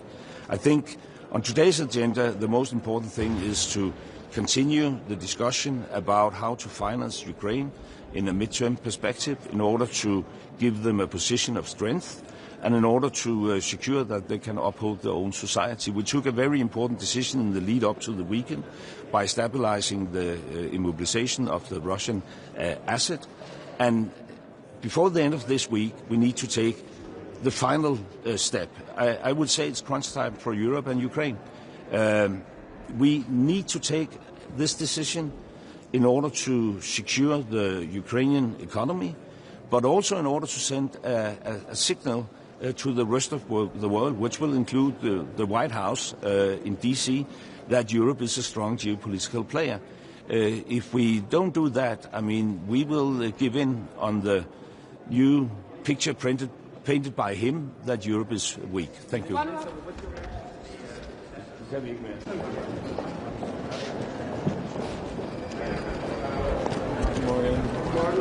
Einen wunderschönen guten Morgen. Ich darf Sie alle herzlich begrüßen. Wie Sie wissen, ist das beherrschende Thema bei uns aktuell in Berlin, wie aber eben auch hier in Brüssel, das große Thema Ukraine. Es geht um die Bemühungen, den Krieg zu beenden. Es ist sicherlich auch ein herausragender Erfolg unseres Bundeskanzlers Friedrich Merz, dass in Berlin diese Runde zusammenkam, dass über die Europäer nicht länger hinweggegangen wird, dass auch über die Ukraine nicht länger hinweggegangen wird, dass wir hier aktiver Teil der Gespräche sind und eben auch die Amerikaner gestern nach Berlin kamen. Es ist aber auch das große Thema hier bei uns in Brüssel während des Rates jetzt, weil es gilt, den Druck auf Russland hochzuhalten mit den Sanktionen. Sie wissen allerdings auch, dass wir letzte Woche in Berlin den russischen Botschafter einbestellt hatten, weil wir nachweisen konnten, dass eben Einflussnahmen geschahen, nicht nur im Bereich der Cyberattacken, sondern insbesondere auch auf die Bundestagswahl. Das hat heute Morgen schon ein Schlaglicht geworfen auf die Begegnung mit dem armenischen Außenminister. Hier wird im Juni gewählt. Wir sehen auch dort die Einflussnahmen Russlands, eben auf die Wahlen, auf den Wahlausgang hinzuwirken. Deswegen wird das eine fortgesetzte Herausforderung bleiben. Wir werden allerdings noch weitere Themen hier auf der Tagesordnung des Rates haben. China beispielsweise, Nahost. Und ansonsten bin ich natürlich für Ihre Fragen offen. Herr Minister, glauben Sie daran, dass die EU sich auf die Verwendung des eingefrorenen russischen Vermögens einigen kann? Oder sehen Sie das schon? Wie Sie wissen, gibt es Länder, die da noch ihre Vorbehalte haben. Die Gespräche gehen weiter. Friedrich Merz ist selbst ja vor wenigen Tagen auch vor Ort gewesen in Brüssel, in Belgien, um hier mit den Gesprächspartnern darauf hinzuwirken, dass wir dort auch ein echtes Signal setzen müssen. Die Situation ist alles andere als trivial. Die Ukraine braucht unsere Unterstützung und wer sich dem verweigert, der muss auch Alternativen aufzeigen können. Mir jedenfalls wurde noch kein Vorschlag unterbreitet, von dem man sagen könnte, das ist jetzt eine zündende Idee. Nein, wir müssen die Ukraine auch durchfinanzieren. Das Modell, das hier vorgeschlagen wurde mit den Reparationsdarlehen, ist ein Modell, das man gehen kann und auch gehen sollte. Herr Staatspräsident, das akutte Vorgehen gegen die russische Flaggenflotte. Es sind ja jetzt Gespräche mit Flaggenstaaten geplant, um es dann auch zu ermöglichen, Schiffe zu kontrollieren. Wird die Bundesregierung das auch fördern? Wird die Bundesregierung Marinekräfte bereitstellen, die dann so welche Schiffe auch kontrollieren können? Diese Fragen sind im Augenblick noch offen. Fakt ist aber, dass auch heute weitere Schiffe dann auch auf die Sanktionsliste gesetzt werden. Wir müssen das erweitern, denn diese Bedrohung durch die Schattenflotte, die ist natürlich mit Händen zu greifen. Das ist etwas, von dem wir heute eben auch sagen müssen. Da sehen wir Russland, da sehen wir den Aggressor Russland, wie eben hier Dateninfrastruktur, sprich Kabel in der Ostsee oder eben auch mit Cyberattacken auf unsere Infrastruktur, auf unsere Leben, auf unsere Werte Einfluss genommen wird. Deswegen können wir das nicht beiseite legen. Und diese Fragen sind nach meiner Information jedenfalls im Augenblick noch offen.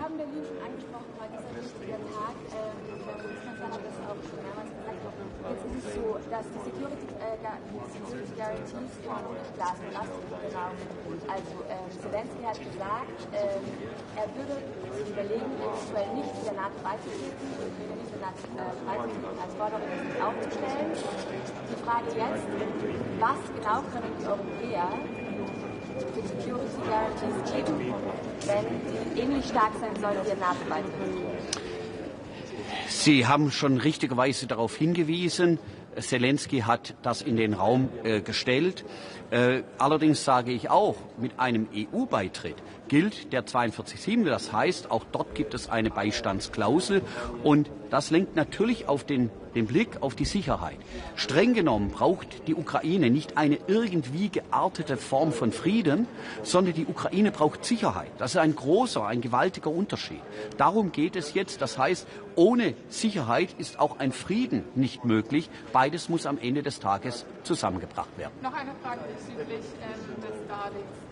Und zwar hat die französische Regierung ja, sage ich mal, sehr große Schulden. Und es ist schwierig zu sehen, dass sie da auch eine Sicherheitsgarantie für Belgien wiederum gibt, im Falle dessen, dass das russische Vermögen von den Russen nicht bezahlt wird. Was sagen Sie dazu? Was ist ein Lösung? Deshalb gibt es diesen Vorschlag des Reparationsdarlehens, weil jeder Vorschlag, der sonst in eine andere Richtung gehen würde, würde nicht nur von uns, sondern auch von allen Ratingagenturen der Welt beobachtet. Die sitzen, wie wir gut genug wissen, nicht in Europa, sondern in den USA.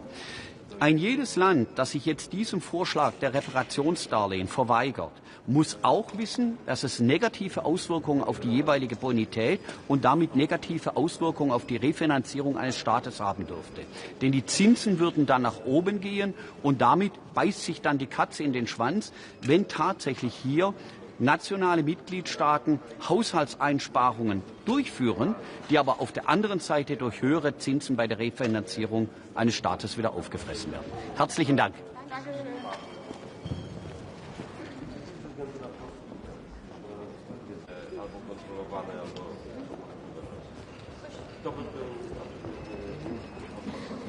Panie ministrze, a jeżeli nie dojdzie do porozumienia na szczycie w grudniu,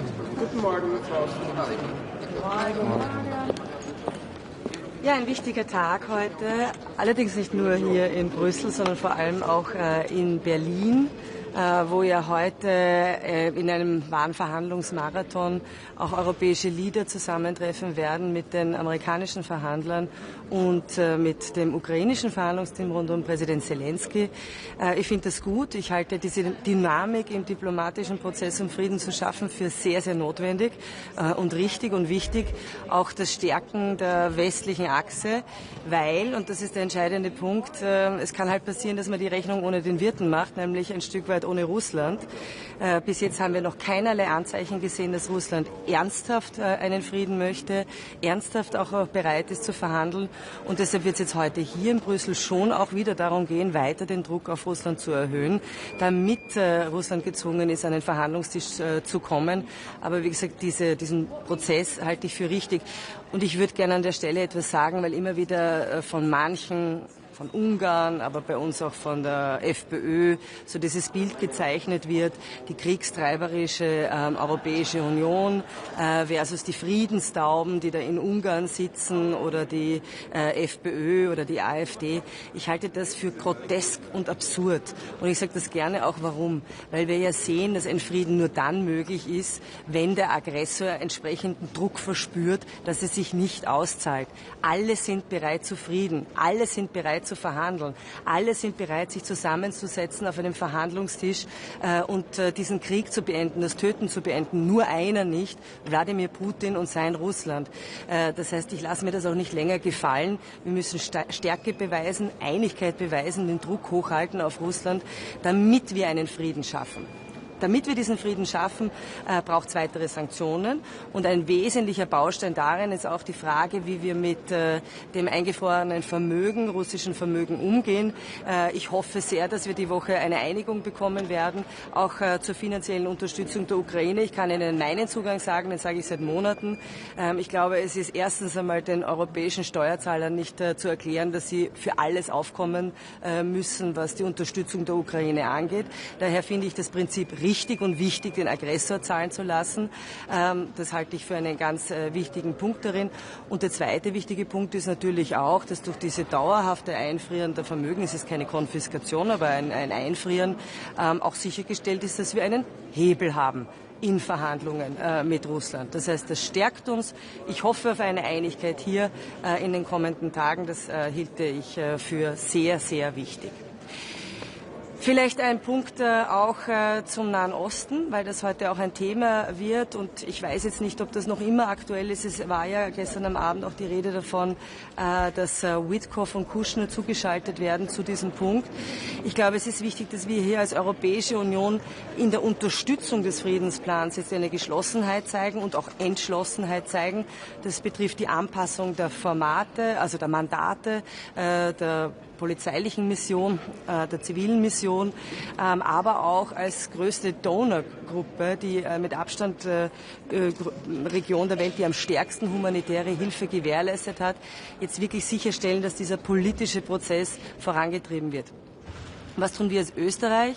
Wir wollen diese Woche im Ministerrat auch einen Beschluss auf Schiene bringen, sodass wir einen rechtlichen Rahmen haben für die Beteiligung an den Missionen dort. Es sind derzeit jetzt schon 2 Mitarbeiter meines Hauses beim CMCC, aber um eben rasch dann die Möglichkeit zu haben, auch wirklich zu unterstützen, und das wollen wir diese Woche im Ministerrat einen entsprechenden rechtlichen Rahmen auf Schiene bringen. Und eigentlich wollte ich es am Beginn sagen, ich sage es jetzt auch am Schluss, was mir schon auch wichtig ist, ist heute noch einmal Australien mein tiefes Mitgefühl auszudrücken, auch meine Solidarität mit der australischen Regierung.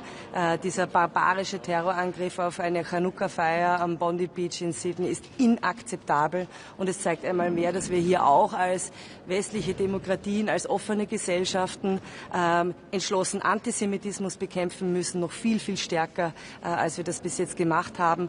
Aber auch entschlossen zusammenstehen, wenn es darum geht, keine Millimeter diesem Terror zu weichen. Frau Bundesministerin, der finnische Präsident hat etwas auffallen lassen, weil er gesagt hat, er glaubt, wir sind so nah an einem Deal in der Ukraine wie selbst also Kriegsbeginn nicht. Sind Sie da auch so optimistisch? Ich hoffe es. Jeder hofft es, glaube ich, dass es jetzt wirklich zu Frieden kommen kann und das Töten beendet wird. Ich halte es einmal für wichtig, dass Europa jetzt am Tisch sitzt, gemeinsam mit den Amerikanern, gemeinsam mit der Ukraine. Aber ich wiederhole gerne, was ich vorher gesagt habe. It takes two to tango. Es braucht auch Russland mit ernsthafter Bereitschaft, in Verhandlungen einzutreten. Und ich bin nach wie vor der Meinung, man kann nicht untertags so tun, als wäre man für Frieden und für Verhandlungen bereit und Nacht für Nacht Zivilisten töten, zivile Infrastruktur beschädigen, Energieinfrastruktur beschädigen etc. Also wir brauchen hier einerseits den Druck auf Russland, andererseits aber auch einen guten, soliden politischen, diplomatischen Plan. Und die westliche Geschlossenheit halte ich für ganz zentral da drin. Und kann man diesen Deal, Gebietsabtretungen auf der einen Seite gegen Sicherheitsgarantien auf der anderen, kann man den so überhaupt machen? Weil vorhin hat hier Kaja Kallas gesagt, Gebietsabtretungen sind mehr oder weniger nie eine Lösung, weil wenn man Gebiete abtritt, wird Putin wieder angreifen. Grundsätzlich ist die Frage, was akzeptabel ist, insbesondere für die Ukraine, eine Angelegenheit der Ukraine. Es ist ausschließlich die Ukraine, die darüber entscheidet, zu welchen Zugeständnissen sie bereit ist. Ich glaube, das würden wir in Österreich auch nicht gutieren, wenn uns andere ausrichten sollen, wir sollen das Burgenland oder die Steiermark einfach abtreten. Für Europa damit auch für uns in Österreich, ist aber die Frage der Sicherheitsgarantien sehr relevant. Warum? Weil wir in keiner Welt leben wollen, in der ein Aggressor belohnt wird, in der Russland merkt, es kann mit militärischer Aggression politische Interessen, auch Gebietsinteressen wieder durchsetzen. Das heißt, diese Sicherheitsgarantien sind nicht nur für die Ukraine zentral, sondern auch für uns in Europa, weil wir hören Tag für Tag die Bedrohungen, die kommen von russischer Seite in Richtung Europa. Und wir sind ja auch schon lange Ziel von Angriffen, von hybriden Angriffen. Ich gebe Ihnen ein Beispiel, weil ich das auch so bezeichnend finde, wie bei uns versucht wird, die Öffentlichkeit zu manipulieren. Sie haben immer wieder in den vor allem ersten Wochen des Kriegs diese Geschichte gehabt, ja, Russland muss da jetzt einmarschieren, weil das sind ja ukrainische Nazis und man muss gegen diese Nazis in der Ukraine vorgehen. Was haben wir jetzt gelernt durch eine investigative Rechercheplattform, wo die Süddeutsche dabei ist, auch österreichische Medien dabei sind. Das österreichische Wochenmagazin Profil hat darüber berichtet, dass der geflüchtete Österreicher Jan Masalek, ehemals im Vorstand der deutschen Wirecard Bank, mittlerweile nach Russland geflüchtet, auch in mehreren Fällen in Zusammenhang mit russischer Spionage oder Geheimdienstaktivität auch schon Bezug genommen, da federführend dabei war, eine sogenannte False Flag Operation zu machen und insbesondere in Wien, in Berlin, in Paris Sticker anzubringen, die sozusagen ukrainische Nazi-Symbole darstellen, um diese Geschichte weiter zu verbreiten. Das heißt, dieser russische Versuch, unsere Gesellschaften zu spalten, zu manipulieren, und das ist Teil einer hybriden Kriegsführung, das ist nicht neu und das passiert Jahr für Jahr, Tag für Tag. Das heißt, es geht hier auch um unsere Sicherheit, um unsere Freiheit, um unsere Demokratien. Und daher haben wir auch ein Interesse daran, dass es starke Sicherheitszusagen oder Garantien gibt. Wir werden das heute auch hier besprechen. Ich glaube, in Europa müssen wir vor allem das sehr holistisch denken. Da zählen auch viel weitere Fragen dazu, politische Fragen, die Frage eines starken ukrainischen Militärs und vielleicht auch die Zusammenarbeit, natürlich der Weg in die EU und auch die Energiesicherheit. Also ich glaube, zunächst ist einmal die beste Sicherheitsgarantie eine starke, souveräne Ukraine mit einem entsprechenden Heer, das verteidigungsfähig ist. Aber Österreich unterstützt den Weg der Ukraine in die Europäische Union aus mehreren Gründen. Ja, weil ich glaube, dass es unseren Raum der Sicherheit erweitert. Es ist also eine geopolitische Frage und eine sicherheitspolitische Frage.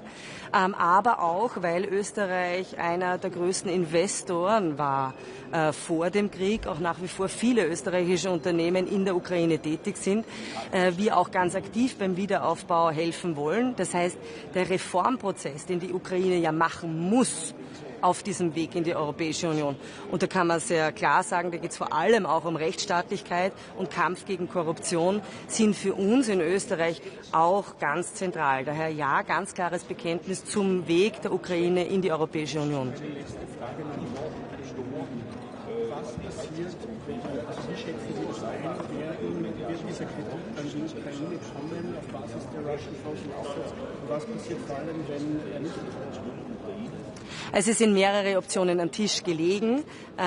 Diese Option ist die realistischste und vor allem auch eine Option, die sicherstellt, dass nicht die europäischen Steuerzahler dafür aufkommen.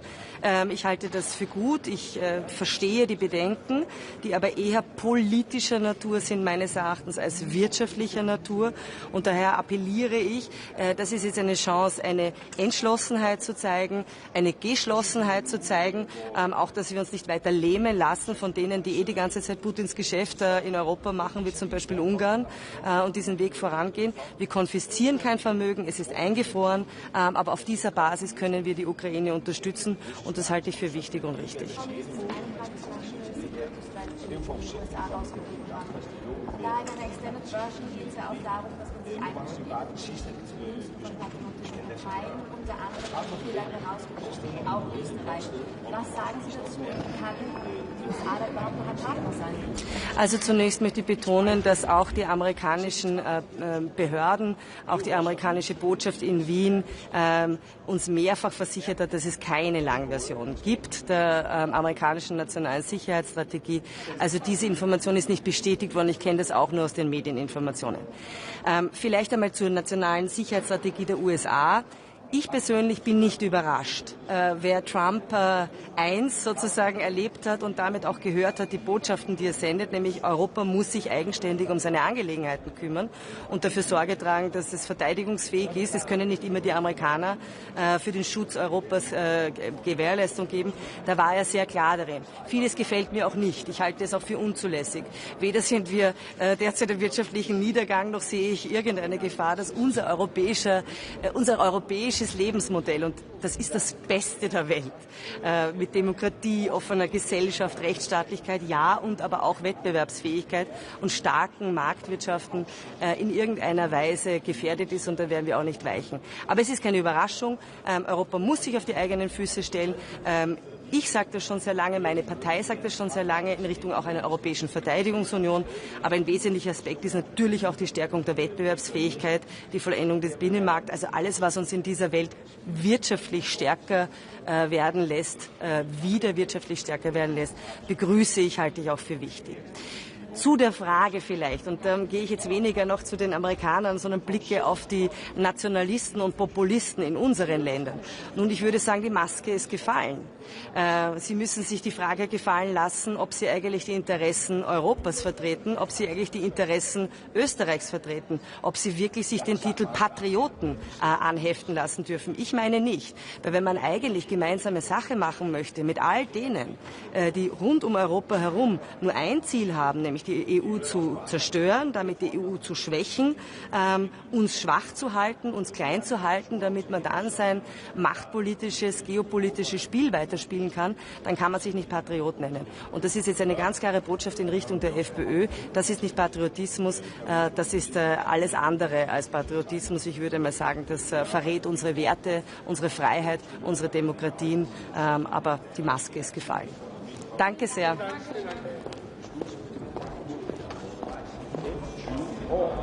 Läkt tyder ju ändå på att signalen kommer att fortsatt vara klar. Elektrifieringen är vägen framåt för fordonsflottan och för transportsektorn i EU. Med det sagt, den svenska regeringen... Good morning. It's a very important day for European grids and energy. In this moment, we are working about how to connect the Eastern European countries with the Central and Western European countries.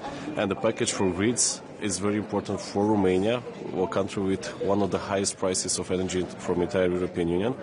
With that, it's very important for us to have access to energy from Western countries, for example from France, when we have a very affordable price of the energy.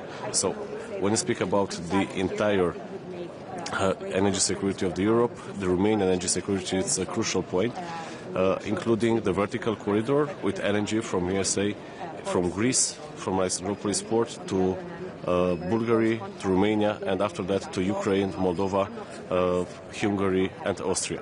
It's a crucial day today, and I would like to thank you to Mr. European Commissioner Dan Jorgensen for his openness and for the fact that he listened to the Romanian voice when he speaks about huge investment in grids. Thank you very much and look forward for new questions. Minister, the grids package means sizing more control for Brussels when it comes to controlling these kinds of things. Romania has historically been rather resident. I mean, you look at Transbalkan, you look at export controls for energy. Are you at all comfortable with this push for more centralized control in Brussels? In my personal perspective, it's not technical control. We speak about the fact that in this moment we have a lack of production of energy. And for example, in Romania we are paying one of the highest prices of energy from the entire European Union according with the income of the population.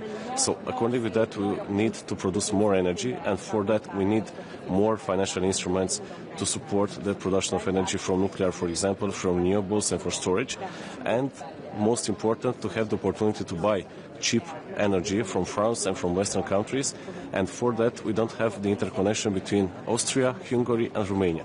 With the grids package, we have full control on that because we have finance to get a new building of that corridor from Austria to Hungary and Romania. And in that manner, we'll open the entire market, common market for the energy, cheap energy from the Western countries to Romania, to Bulgaria and Greece. At the same time, the vertical corridor is an energy highway that means also the Trans-Balkan pipeline, where you have so far been reluctant to permanently reduce transit fees.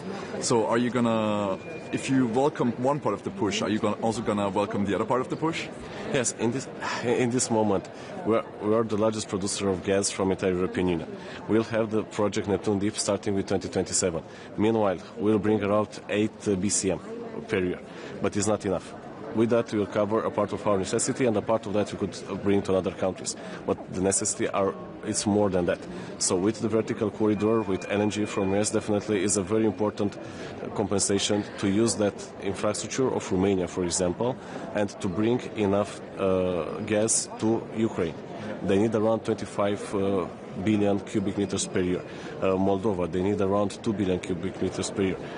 Hungary need another 2.7 billion cubic meters. So in that perspective, Romania could play the role of hub in the entire region with our resources to share with our neighbors, but meanwhile to support the way that we are getting resources, energy from Alexandroupolis, and we are provide for entire Central and Eastern Europe, and even for our neighbors in Ukraine and Moldova. The thing is, it's about transport, right? Because you've created the bundled route products to allow the vertical corridor to function temporarily, but you have never done, well, Transgas has never structurally changed the transit cost. Definitely we could discuss about that, because, for example, if you have in transit only 1 billion cubic meters, you have one price. If you are getting 20 billion cubic meters, definitely we could discuss about different price. And in this moment, it's very important to set very clear what our necessity from our neighbors to choose how much LNG will pass through our pipelines. So if we have a huge volume of that, definitely the price will decrease. And that's very clear. So in this moment, we're discussing with our neighbors, we're discussing with company from Greece and US to choose very wisely and very clear how will be the expenditure for our neighbors. And in this matter, definitely once we have a large volume of gas getting through our pipelines, the price will decrease. Okay, thank you very much. Have a nice day. Good morning. This is really important council for all the Europe. Today we'll have 3 main items on our agenda. The first one is about the general approach towards the Connecting Europe facility. The second one, this is the European Grids package. And the third one, this is discussion with the NATO headquarters stakeholders about the critical energy infrastructure protection. So all 3 topics are really connected, and they have one backbone. This is the protection of the critical energy infrastructure and its resilience. This is very important for us, for our region, and today we see that the key grounds will be delivered for the future to ensure the legal grounds for the protection of the critical energy infrastructure. So we're looking forward for the negotiations for the next MFF, and we do hope that it will be taken on board with the necessary and adequate attention. So the hybrid threats, the incidents in the Baltic Sea are really taking here and now. This is new reality, and we have to have the appropriate instruments to address that. So from 2022 till now, we have more than 30 incidents in the Baltic Sea. To mean just the incident of the S-Link and the Baltic connector, just as a few, but they have the real huge impact for the security of supply. So that's why today we are seeing as a first grounds for the future to protect the critical energy infrastructure on the EU level. Thank you.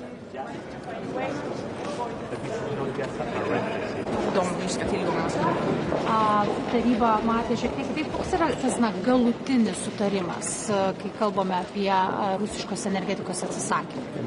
Tai galutinis sutarimas yra būtent atsižvelgta buvo ir į Europos parlamento poziciją. Mes be abejo rėmėme tokią ankstesnį atsisakymą tiek dujų iš Rusijos teikiamų vamzdynais, tiek SGD forma.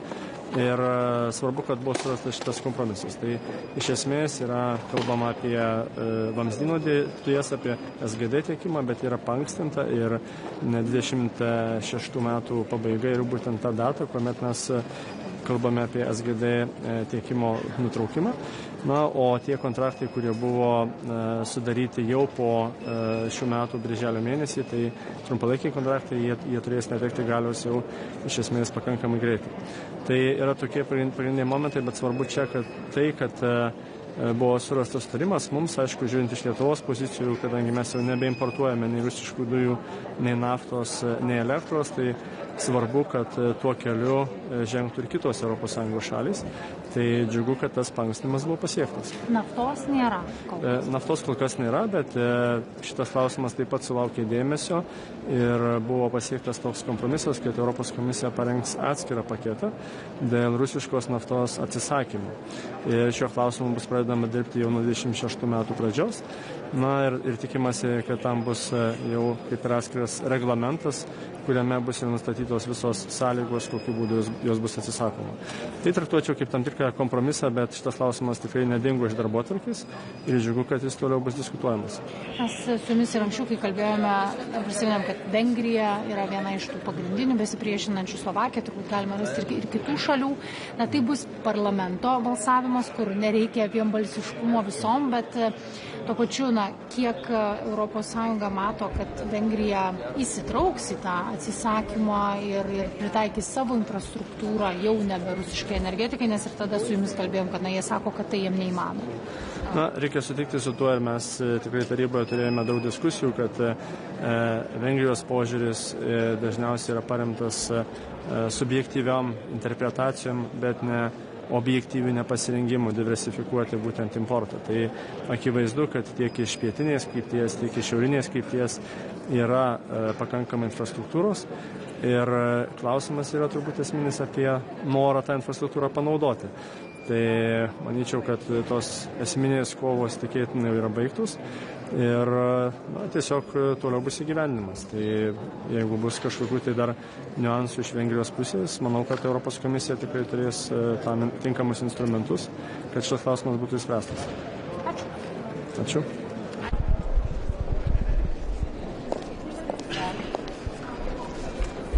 Good morning. This week, the EU needs to show strength. We did that last week when we decided to keep the Russian assets frozen long term. Now is the time to take the next step. Last time I stood here, I brought a graph showing that the EU has spent more money buying Russian goods than on supporting Ukraine. This must change, and the way to do that is to decide on the reparations loan. And we need to decide now whether to help Ukraine or it will cost us a lot more in the future. And you know where Sweden stands. Thank you. Kom lite vi får börja med en fråga om terrordådet igår. Det kommer en hel del kritik från Israels regering mot Australien, bland annat för att man har erkänt Palestina som stat. Vad säger du om Israels kritik? Den får naturligtvis stå för dem. Det jag konstaterar är att det är ett helt fruktansvärt terrordåd. Och tyvärr så ser vi ju hur hotet, hatet, våldet mot judar ökar. Att antisemitismen har ökat sedan den 7 oktober 2022. Och det här är någonting som samhället och samhällena runt om i världen måste bekämpa med full kraft. Men är det något problem att man kopplar ihop det här med frågan om att erkänna Palestina som stat till exempel? Jag tänker inte överhuvudtaget ge mig in på det. Jag konstaterar att det är ett väldigt spänt läge fortfarande, även om vi för tillfället har en vapenvila i Mellanöstern. Vi måste arbeta för en deeskalering och för att de här folken ska kunna leva i fred sida vid sida. Men den svenska regeringen tar den ökande antisemitismen på oerhört stort allvar. När det gäller Ukraina-stödet då, avgörande vecka den här veckan. Det är ju flera länder verkar det som, förutom Belgien, som också är skeptiska. Italien, Bulgarien, Tjeckien med flera. Hur är du oroad inför toppmötet? Det är en ödesvecka för Europa och det är dags för EU att visa styrka som vi gjorde förra veckan när vi beslutade om att de ryska tillgångarna skulle förbli frysta.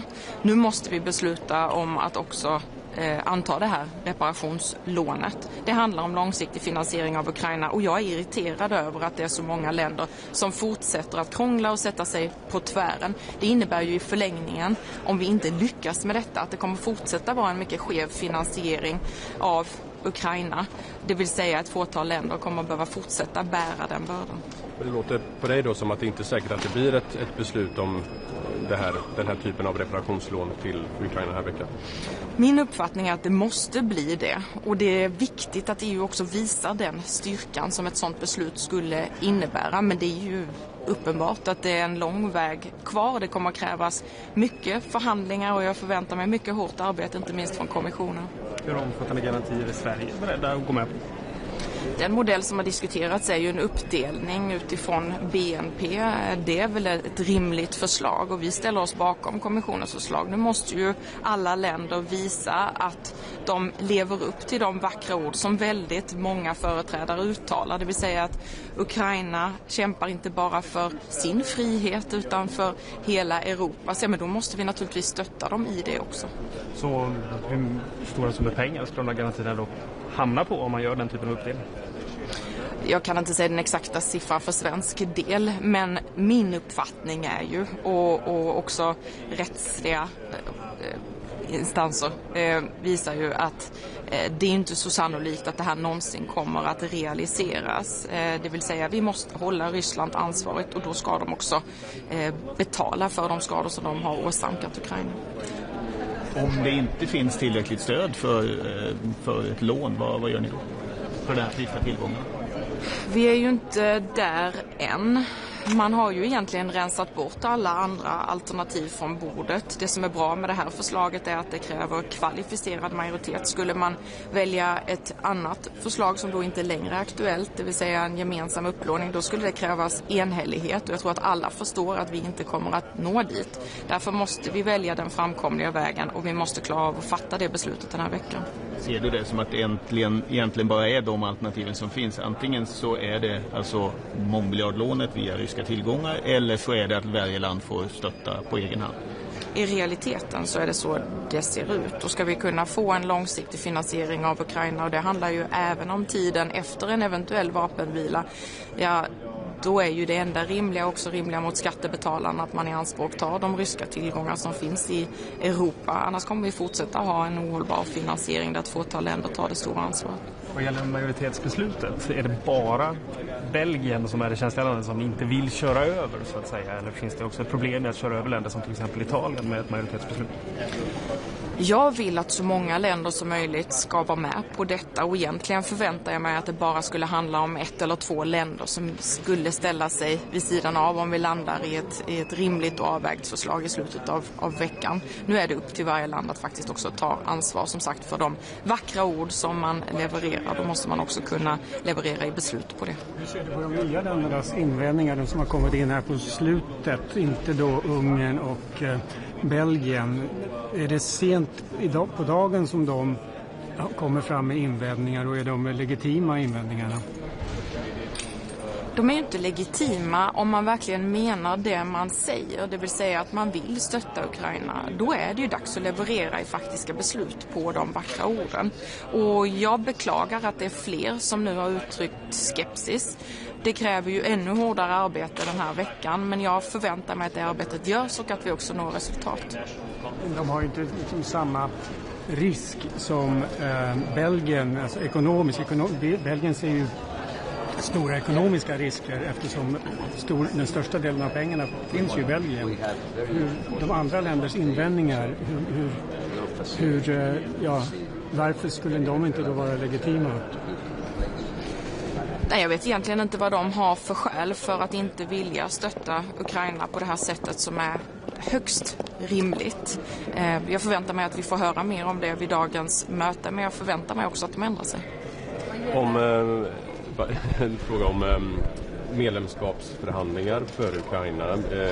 Det pratas om att i den här amerikanska planen så finns det krav om att Ukraina ska bli medlem 1 januari 2027. Hur ser du på det med tanke på att det ska vara en meritbaserad process? Det ska fortfarande vara en meritbaserad process, men Sverige är stora anhängare av Ukrainas EU-närmande. Vi stöttar Ukraina på alla sätt vi kan för att de också ska kunna leva upp till de krav som EU måste ställa och fortsätta ställa också. Men jag ser det som positivt om man skulle kunna nå en sån överenskommelse och arbeta mot det, men med bibehållet krav på en meritbaserad process. Och hur realistisk är den tidslinjen i så fall? Den är ju synnerligen ambitiös och det tror jag att alla förstår, men det skulle också skapa ett hopp i den ukrainska befolkningen som de sannoliken behöver. Vad gäller förslaget om användning av ryska tillgångar, hur trygg känner du dig i att det i slutändan inte kommer vara en miljardnota för de europeiska skattebetalarna och planeringen av svenska?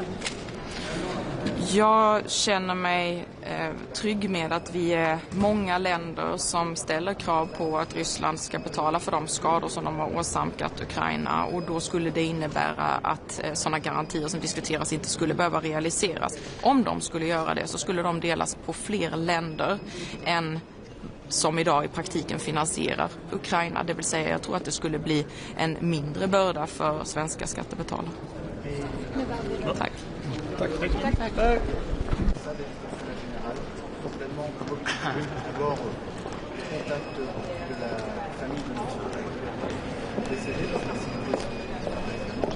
Jó reggelt, miniszter! Jó reggelt, csokkolom, jó reggelt mindenkinek!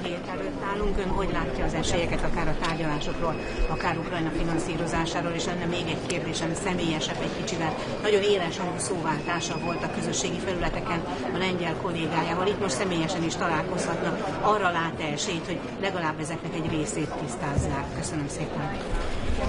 Hát nézd, Brüsszel újabb 80 000 milliárd forintot akar elküldeni Ukrajnába. Ebből egy olyan 46 000 milliárd forint Ukrajna felfegyverzésére menne. Nyilvánvalóan ez teljesen ellentétes a magyar emberek és Magyarország érdekével. Egy ilyen intézkedés a háború újabb meghosszabbításához vezetne. Egy ilyen intézkedés újabb több 10 vagy 100 000 áldozatot követelne, további pusztításokat hozna. Ráadásul az a tény, hogy az Európai Unió a saját szabályait nevetségessé téve egyébként az orosz vagyon lefoglalásából akarja előteremteni ezt a 80 000 milliárd forintot, ezzel egy olyan eszkalációs kockázatot okoz, amihez foghatót az elmúlt 2-3 évben nem nagyon láttunk. Ugyanis az orosz vagyon befagyasztása, illetve az orosz vagyon befagyasztása után az orosz vagyon felhasználása az egy olyan háborús provokáció, amihez fogható súlyosságú még az elmúlt 2-3 évben sem volt. És a háború meghosszabbodásának az egyik legnagyobb kockázata éppen az, hogy a háború eszkalálódik, a háború tovább terjed Európa irányába, és ez egy olyan veszély, amit nem hozhatnak egyszerűen Európa fejére, úgyhogy a mai napon is itt az lesz a feladat, hogy világossá tegyük, hogy a háború eszkalációjának kockázata az elfogadhatatlan, egész egyszerűen azért, mert hogyha lesz egy Európa-Oroszország háború, azt nem fogja Európa túlélni.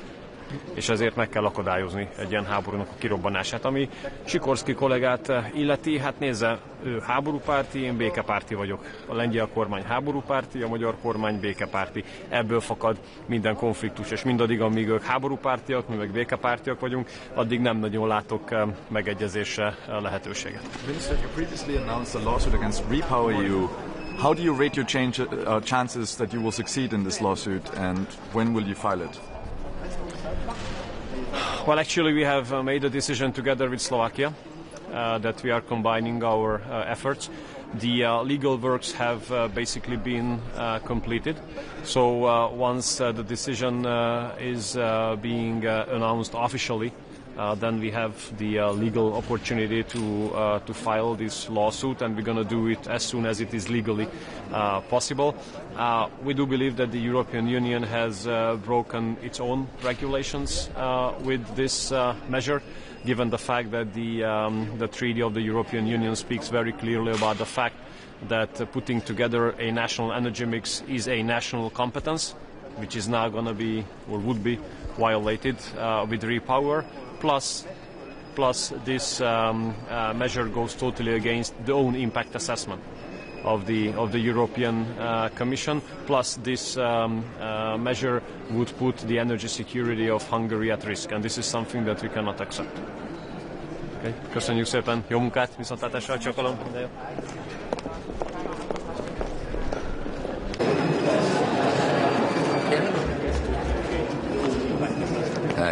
Good morning. We have very important discussion today concerning Connecting Europe facility. We see it very, very relevant to keep it in place. So from that angle, we are happy with the proposal because we need investment in interconnections, both in the field of transportation as well as in the field of energy. So this is where I think we need to keep it really in a way as it has been proposed. Secondly, we discussed also the grid package, which is very, very important as it goes the same way. It is about domestic development, but equally on interconnections. It is also about the security of energy grid because it needs to be protected from cyber attacks, from physical attacks, and this is where, of course, we have learned it firsthand 1 year ago when a vessel linked to the Russian shadow fleet damaged the interconnector between Finland and Estonia, which cost in total 200 millions in damages and higher electricity prices. So for that angle, it's really important to invest jointly in security of the grids, resilience, in cyber, but also in the physical domain. Thank you very much.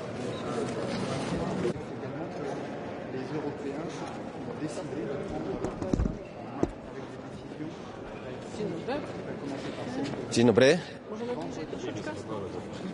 Jest ok?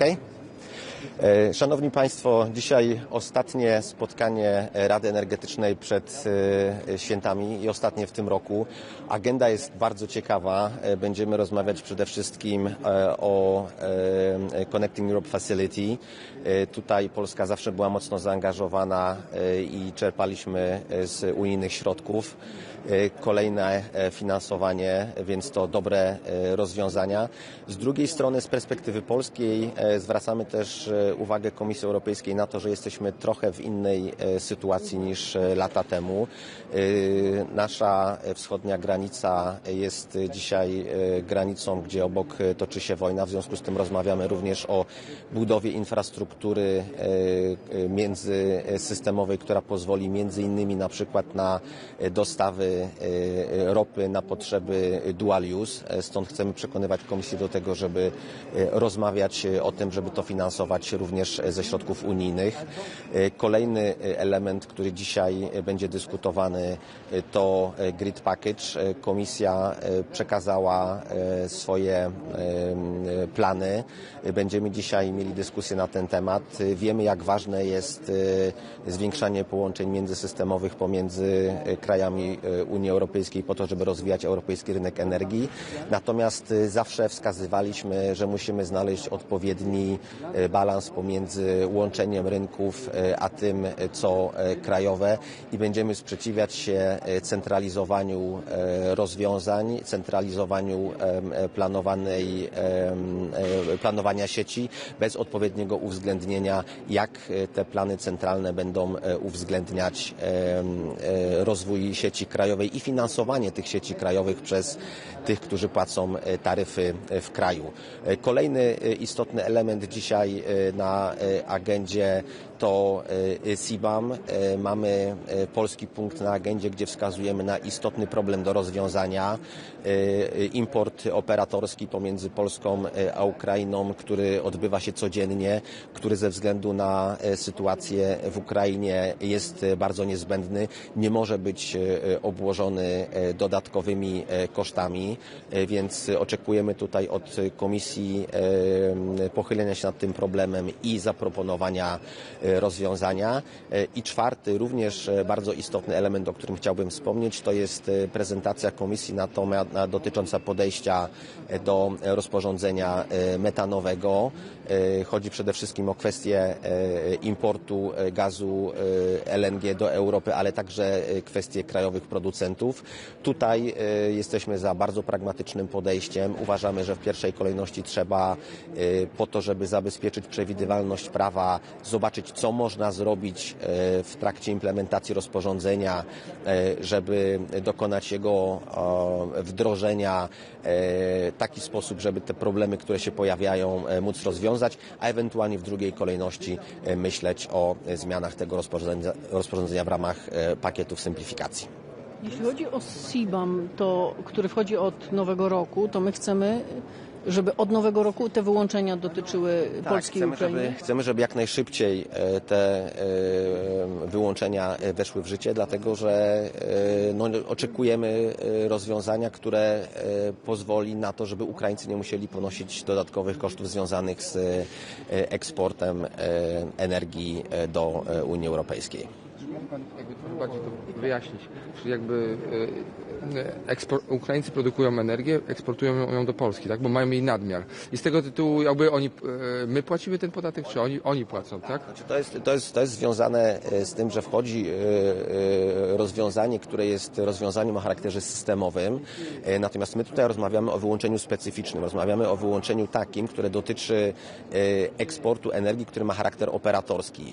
Sieć energetyczna działa w sposób bardzo dynamiczny i w sytuacji, w której jest nadmiarowa produkcja, a nie ma możliwości uplasowania tej energii na rynku, dochodzi do tak zwanego eksportu operatorskiego. My tą energię w Polsce przyjmujemy. My czasami też energię na Ukrainę eksportujemy z Polski w sytuacji, w której takie problemy ma polski operator. To jest standardowa procedura. Chcemy, żeby ta standardowa procedura wymiany operatorskiej, która nie jest klasycznym eksportem energii, była wyłączona spod obowiązywania właśnie tego CBAM-u, po to, żeby strona ukraińska przede wszystkim nie musiała ponosić dodatkowych kosztów związanych z zapewnieniem bezpieczeństwa pracy systemu, bo ten eksport energii międzyoperatorski tak naprawdę zabezpiecza bezpieczeństwo pracy systemu ukraińskiego. Ale dzisiaj ma być decyzja? EU is pushing for a lot more control over grid planning. They want 25% of your domestic congestion revenues. Do you welcome this push? So actually, we're analyzing what Commission has proposed. We will be having our final opinion very soon. But we are approaching. On the one hand, we do understand the need of more integration, of more interconnectivity. On the other hand, we are of the opinion that you cannot separate the discussion at the EU level and the central grid planning of what is happening at the lower levels.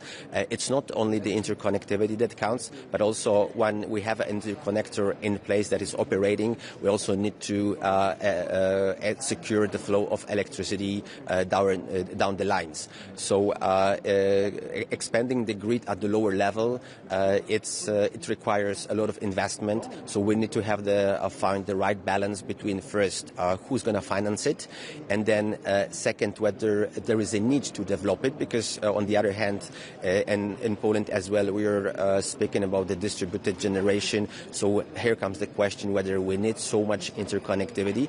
And last but not least, the grid planning is a very complex task.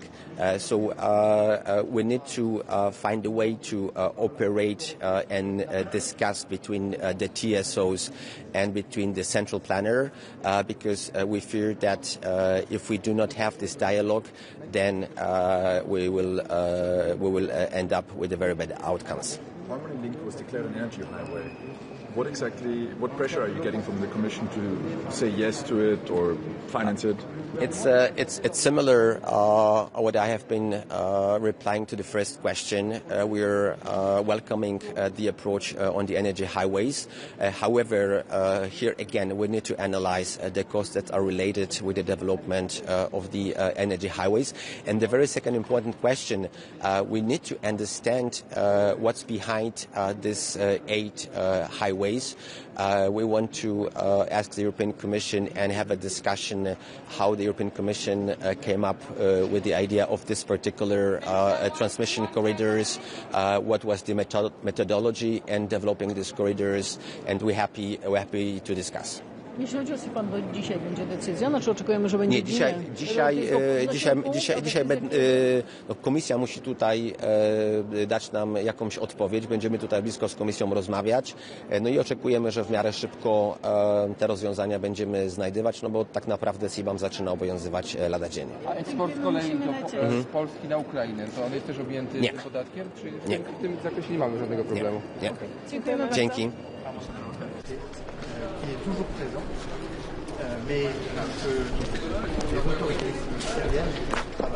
Bueno, muy buenos días. Muy buenos días. Llegamos a un consejo que es muy importante para España porque aborda de lleno lo que viene siendo probablemente la máxima prioridad política para España en todo el debate energético europeo, que es la interconexión, la necesidad de un mercado interior realmente unificado, realmente interconectado. Y lo hacemos con tres bloques, con 3 puntos del orden del día. Primero, el Grids Package, el paquete de redes que presentó la Comisión la semana pasada. En segundo lugar, con financiación, el Connecting Europe Facility, que esperamos que llegue hoy para orientación general, que se apruebe hoy en el Consejo. Y en tercer lugar, pidiendo un campo de juego equilibrado, un level playing field, en lo que tiene que ver con precios de la energía. Junto con Portugal y con Finlandia hemos pedido un punto en el orden del día para abordar una problemática sobre la competitividad de precios, que entendemos que no puede depender del margen fiscal de cada Estado miembro. Por comentar brevemente cada uno de los puntos, en el Grids Package, el paquete de redes, desde España celebramos la iniciativa de las Energy Highways, de las autovías energéticas. Celebramos además la inclusión de aquellos proyectos que permiten reducir el aislamiento energético de la península ibérica. Nuestro objetivo, nos marcamos como objetivo poder acordar cuanto antes y en todo caso en el primer trimestre del 2026 la fecha de inicio de los trabajos de las 2 interconexiones transpirenaicas que ayudarán a mejorar la interconexión de la península con el resto de Europa. Celebramos también que hay una gobernanza más europea de las interconexiones, abandonando una relación mucho más bilateral que gobernaba hasta ahora las interconexiones. Y hay una cuestión que sí que nos preocupa, que tenemos que ver con más atención en lo que tiene que ver con el permitting, con la tramitación de los proyectos. Nos preocupa que una aceleración de los permisos de las redes eléctricas vaya a pasar por una reducción de los estándares ambientales. Desde España defendemos que mantener las garantías ambientales y la participación ciudadana en la tramitación de los proyectos es imprescindible para contar con buenos proyectos. En segundo lugar, el Connecting Europe Facility, el mecanismo Conectar Europa. España viene a apoyar la propuesta de la Presidencia para aprobar la orientación general de este reglamento. Nos sentimos plenamente reflejados en un reglamento que multiplica por 5 la dotación presupuestaria del anterior periodo, que se centra en reducir el aislamiento energético, en eliminar cuellos de botella energéticos, especialmente, y esto es muy importante para nosotros, con una especial atención en lugares donde es necesario para acercarnos a ese 15% de interconexión. Como saben, España está muy por debajo de sus objetivos, está en torno al 3% y tenemos mucho trabajo por delante para esa interconexión. El último punto, no solo es necesario interconexión física, sino que también es necesario un level playing field, un campo de juego equilibrado. Aquí distintas industrias, distintos agentes nos habían trasladado que hay una problemática donde hay distintos Estados miembros que apoyan en costes de energía, básicamente una subvención a los costes energéticos, que básicamente elimina las señales de precio, que distorsiona las señales de precio, que no reflejan los costes reales ni refleja la competitividad real entre Estados miembros, sino que genera una competencia artificial. Básicamente la competitividad de la industria dependiendo del margen fiscal de Estados miembros, que entendemos que no respeta los principios del mercado interior. Lo que hemos pedido junto con Portugal y con Finlandia es un análisis de impacto de esas medidas. Son medidas concretas de coordinación y asegurar que esas medidas de apoyo sean acotadas y temporales, y sobre todo avanzar en medidas realmente estructurales para reducir los costes energéticos, como es avanzar en integración de renovables o interconexiones que permite aprovechar mejor los recursos energéticos allí donde estén. Como ven, agenda muy intensa pero muy importante para las prioridades políticas de España, y trabajaremos durante este Consejo y los meses que vienen para avanzar en estos objetivos. ¿Te parece suficiente el planteamiento de la Comisión en ese Grid Package, las palabras de Jorgensen de la semana pasada, para convencer a Francia, para superar las reticencias políticas de Francia? Porque también Jorgensen le daba la última palabra, al final el veto de Francia puede estar ahí igual. Queremos dar un voto de confianza a esta propuesta. Creemos que la Comisión Europea ha hecho una propuesta muy ambiciosa. El planteamiento de las autovías energéticas, de esos Energy Highways, como máxima prioridad política, normativa y financiera. Entendemos que es una herramienta para acelerar significativamente este planteamiento planteamiento de interconexiones. Como he dicho, nuestro objetivo es que el primer trimestre, como muy tarde, del 2026, podamos acordar ya con la Comisión, con Francia y, por supuesto, con la participación de Portugal, la fecha de inicio de los trabajos de ambas interconexiones transpirenaicas. Vamos a trabajar en ese espíritu y confiamos en que la propuesta, con aquellas mejoras que se puedan incorporar, permitan esos avances. Nuestro trabajo es asegurarlo y, si no, poner en marcha todas las vías posibles o buscar todas las alternativas, porque es prioridad máxima española y entendemos que también europeo. Es importante no solo para Portugal y España. Europa está desperdiciando energía renovable muy competitiva por renunciar a esas interconexiones, con lo cual entendemos un poco lo que decía antes, es un planteamiento europeo que tiene que trascender esa relación puramente bilateral que ha habido hasta ahora. En cuanto a las distorsiones de precio que he mencionado, ¿a qué países y qué industria se refiere y qué tiempo ha costado, cuánto duran esas ayudas, cuándo han empezado? Se trata principalmente de las industrias electrointensivas, aquellas donde los precios de la energía eléctrica afectan muchísimo su valor añadido, sus costes de operación. No quiero tampoco polemizar con ningún compañero, con ningún Estado miembro, pero bueno, yo creo que salta a la luz, es conocido que Estados miembros, por su tamaño y por su margen fiscal, bueno, pues al final resultan en unos precios energéticos finales para la industria inferiores a mercados que tenemos unos costes inherentes, naturales, mucho más competitivos, por cierto, gracias a la penetración renovable, ¿no? Yo creo que hayamos sido Portugal, España y Finlandia que hemos propuesto esto no es casualidad. Hemos hecho un esfuerzo importante en descarbonización como países. Eso nos ha llevado a unos costes reales de la energía mucho más competitivos. Lo que no puede ser es que el precio final que ve la industria dependa del margen fiscal, o al menos entendemos que eso no es compatible con el espíritu de un mercado interior cohesionado. Just a question on methane. You will also the Commission will present a note on methane leaks and how to implement the rules that are a bit controversial. What's your take on the Commission proposal? So for Spain, it's very, very important that we don't reopen the methane regulation. We are very clear on that. We have to take no steps back in the methane regulation. 2, if there's any concern on security of supply, of course that has to be dealt with maximum priority, with maximum attention. But we need to make sure that we are sure that there are actual concerns about security of supply. There's plenty of studies that suggest that is not always the case. So if we are going to take into account concerns of security of supply, that needs to be proven. That needs to be a real concern, so to say. But obviously, with those two priorities, obviously maximum implementation. We need to make sure the regulation is implementable. It can be applied, but also with equal measure, with equal conditions across member states. We shouldn't have enforcement shopping where companies or different markets try to find the easiest way into the EU, and that's why we have a common market with common entry rules. Well, that's what we should have. Thank you very much. Muchas gracias. Thanks. Sure. Mr. Concerning security arrangements now for Ukraine, the Americans started to talk that maybe next stage the cooperation concerning energy between EU and Russia could come back. Do you see this as a possibility in the future? Energy cooperation, so the reduction of the energy dependence from Russia, as you know, has been a maximum priority. We have seen from the invasion of Ukraine, but actually even before, that having a high external energy dependence, in this case from an unreliable partner such as Russia, has made Europe very weak, very vulnerable. That is why Spain supported, for example, the Repower EU regulation. We supported the sanctions package to eliminate imports from Russia. And what we understand is that Europe will be able to stand on its own feet if we are able to depend on our own resources, such as renewable energy. We think that that's always important, and in a context of conflict such as the Russian invasion of Ukraine, it's even more important, and it's something that's on our agenda all the time, also with our Ukrainian colleagues. Minister, is there any chance that EU would repeal the methane regulation? Spain will certainly stand for not touching, not opening, and not repealing the methane regulation. I think market certainty and previsibility and anticipation is very, very important.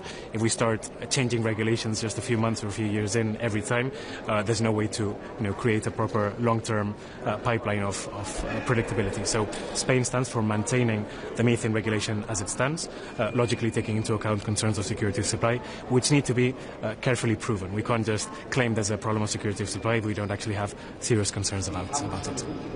Thank you. Muchas gracias.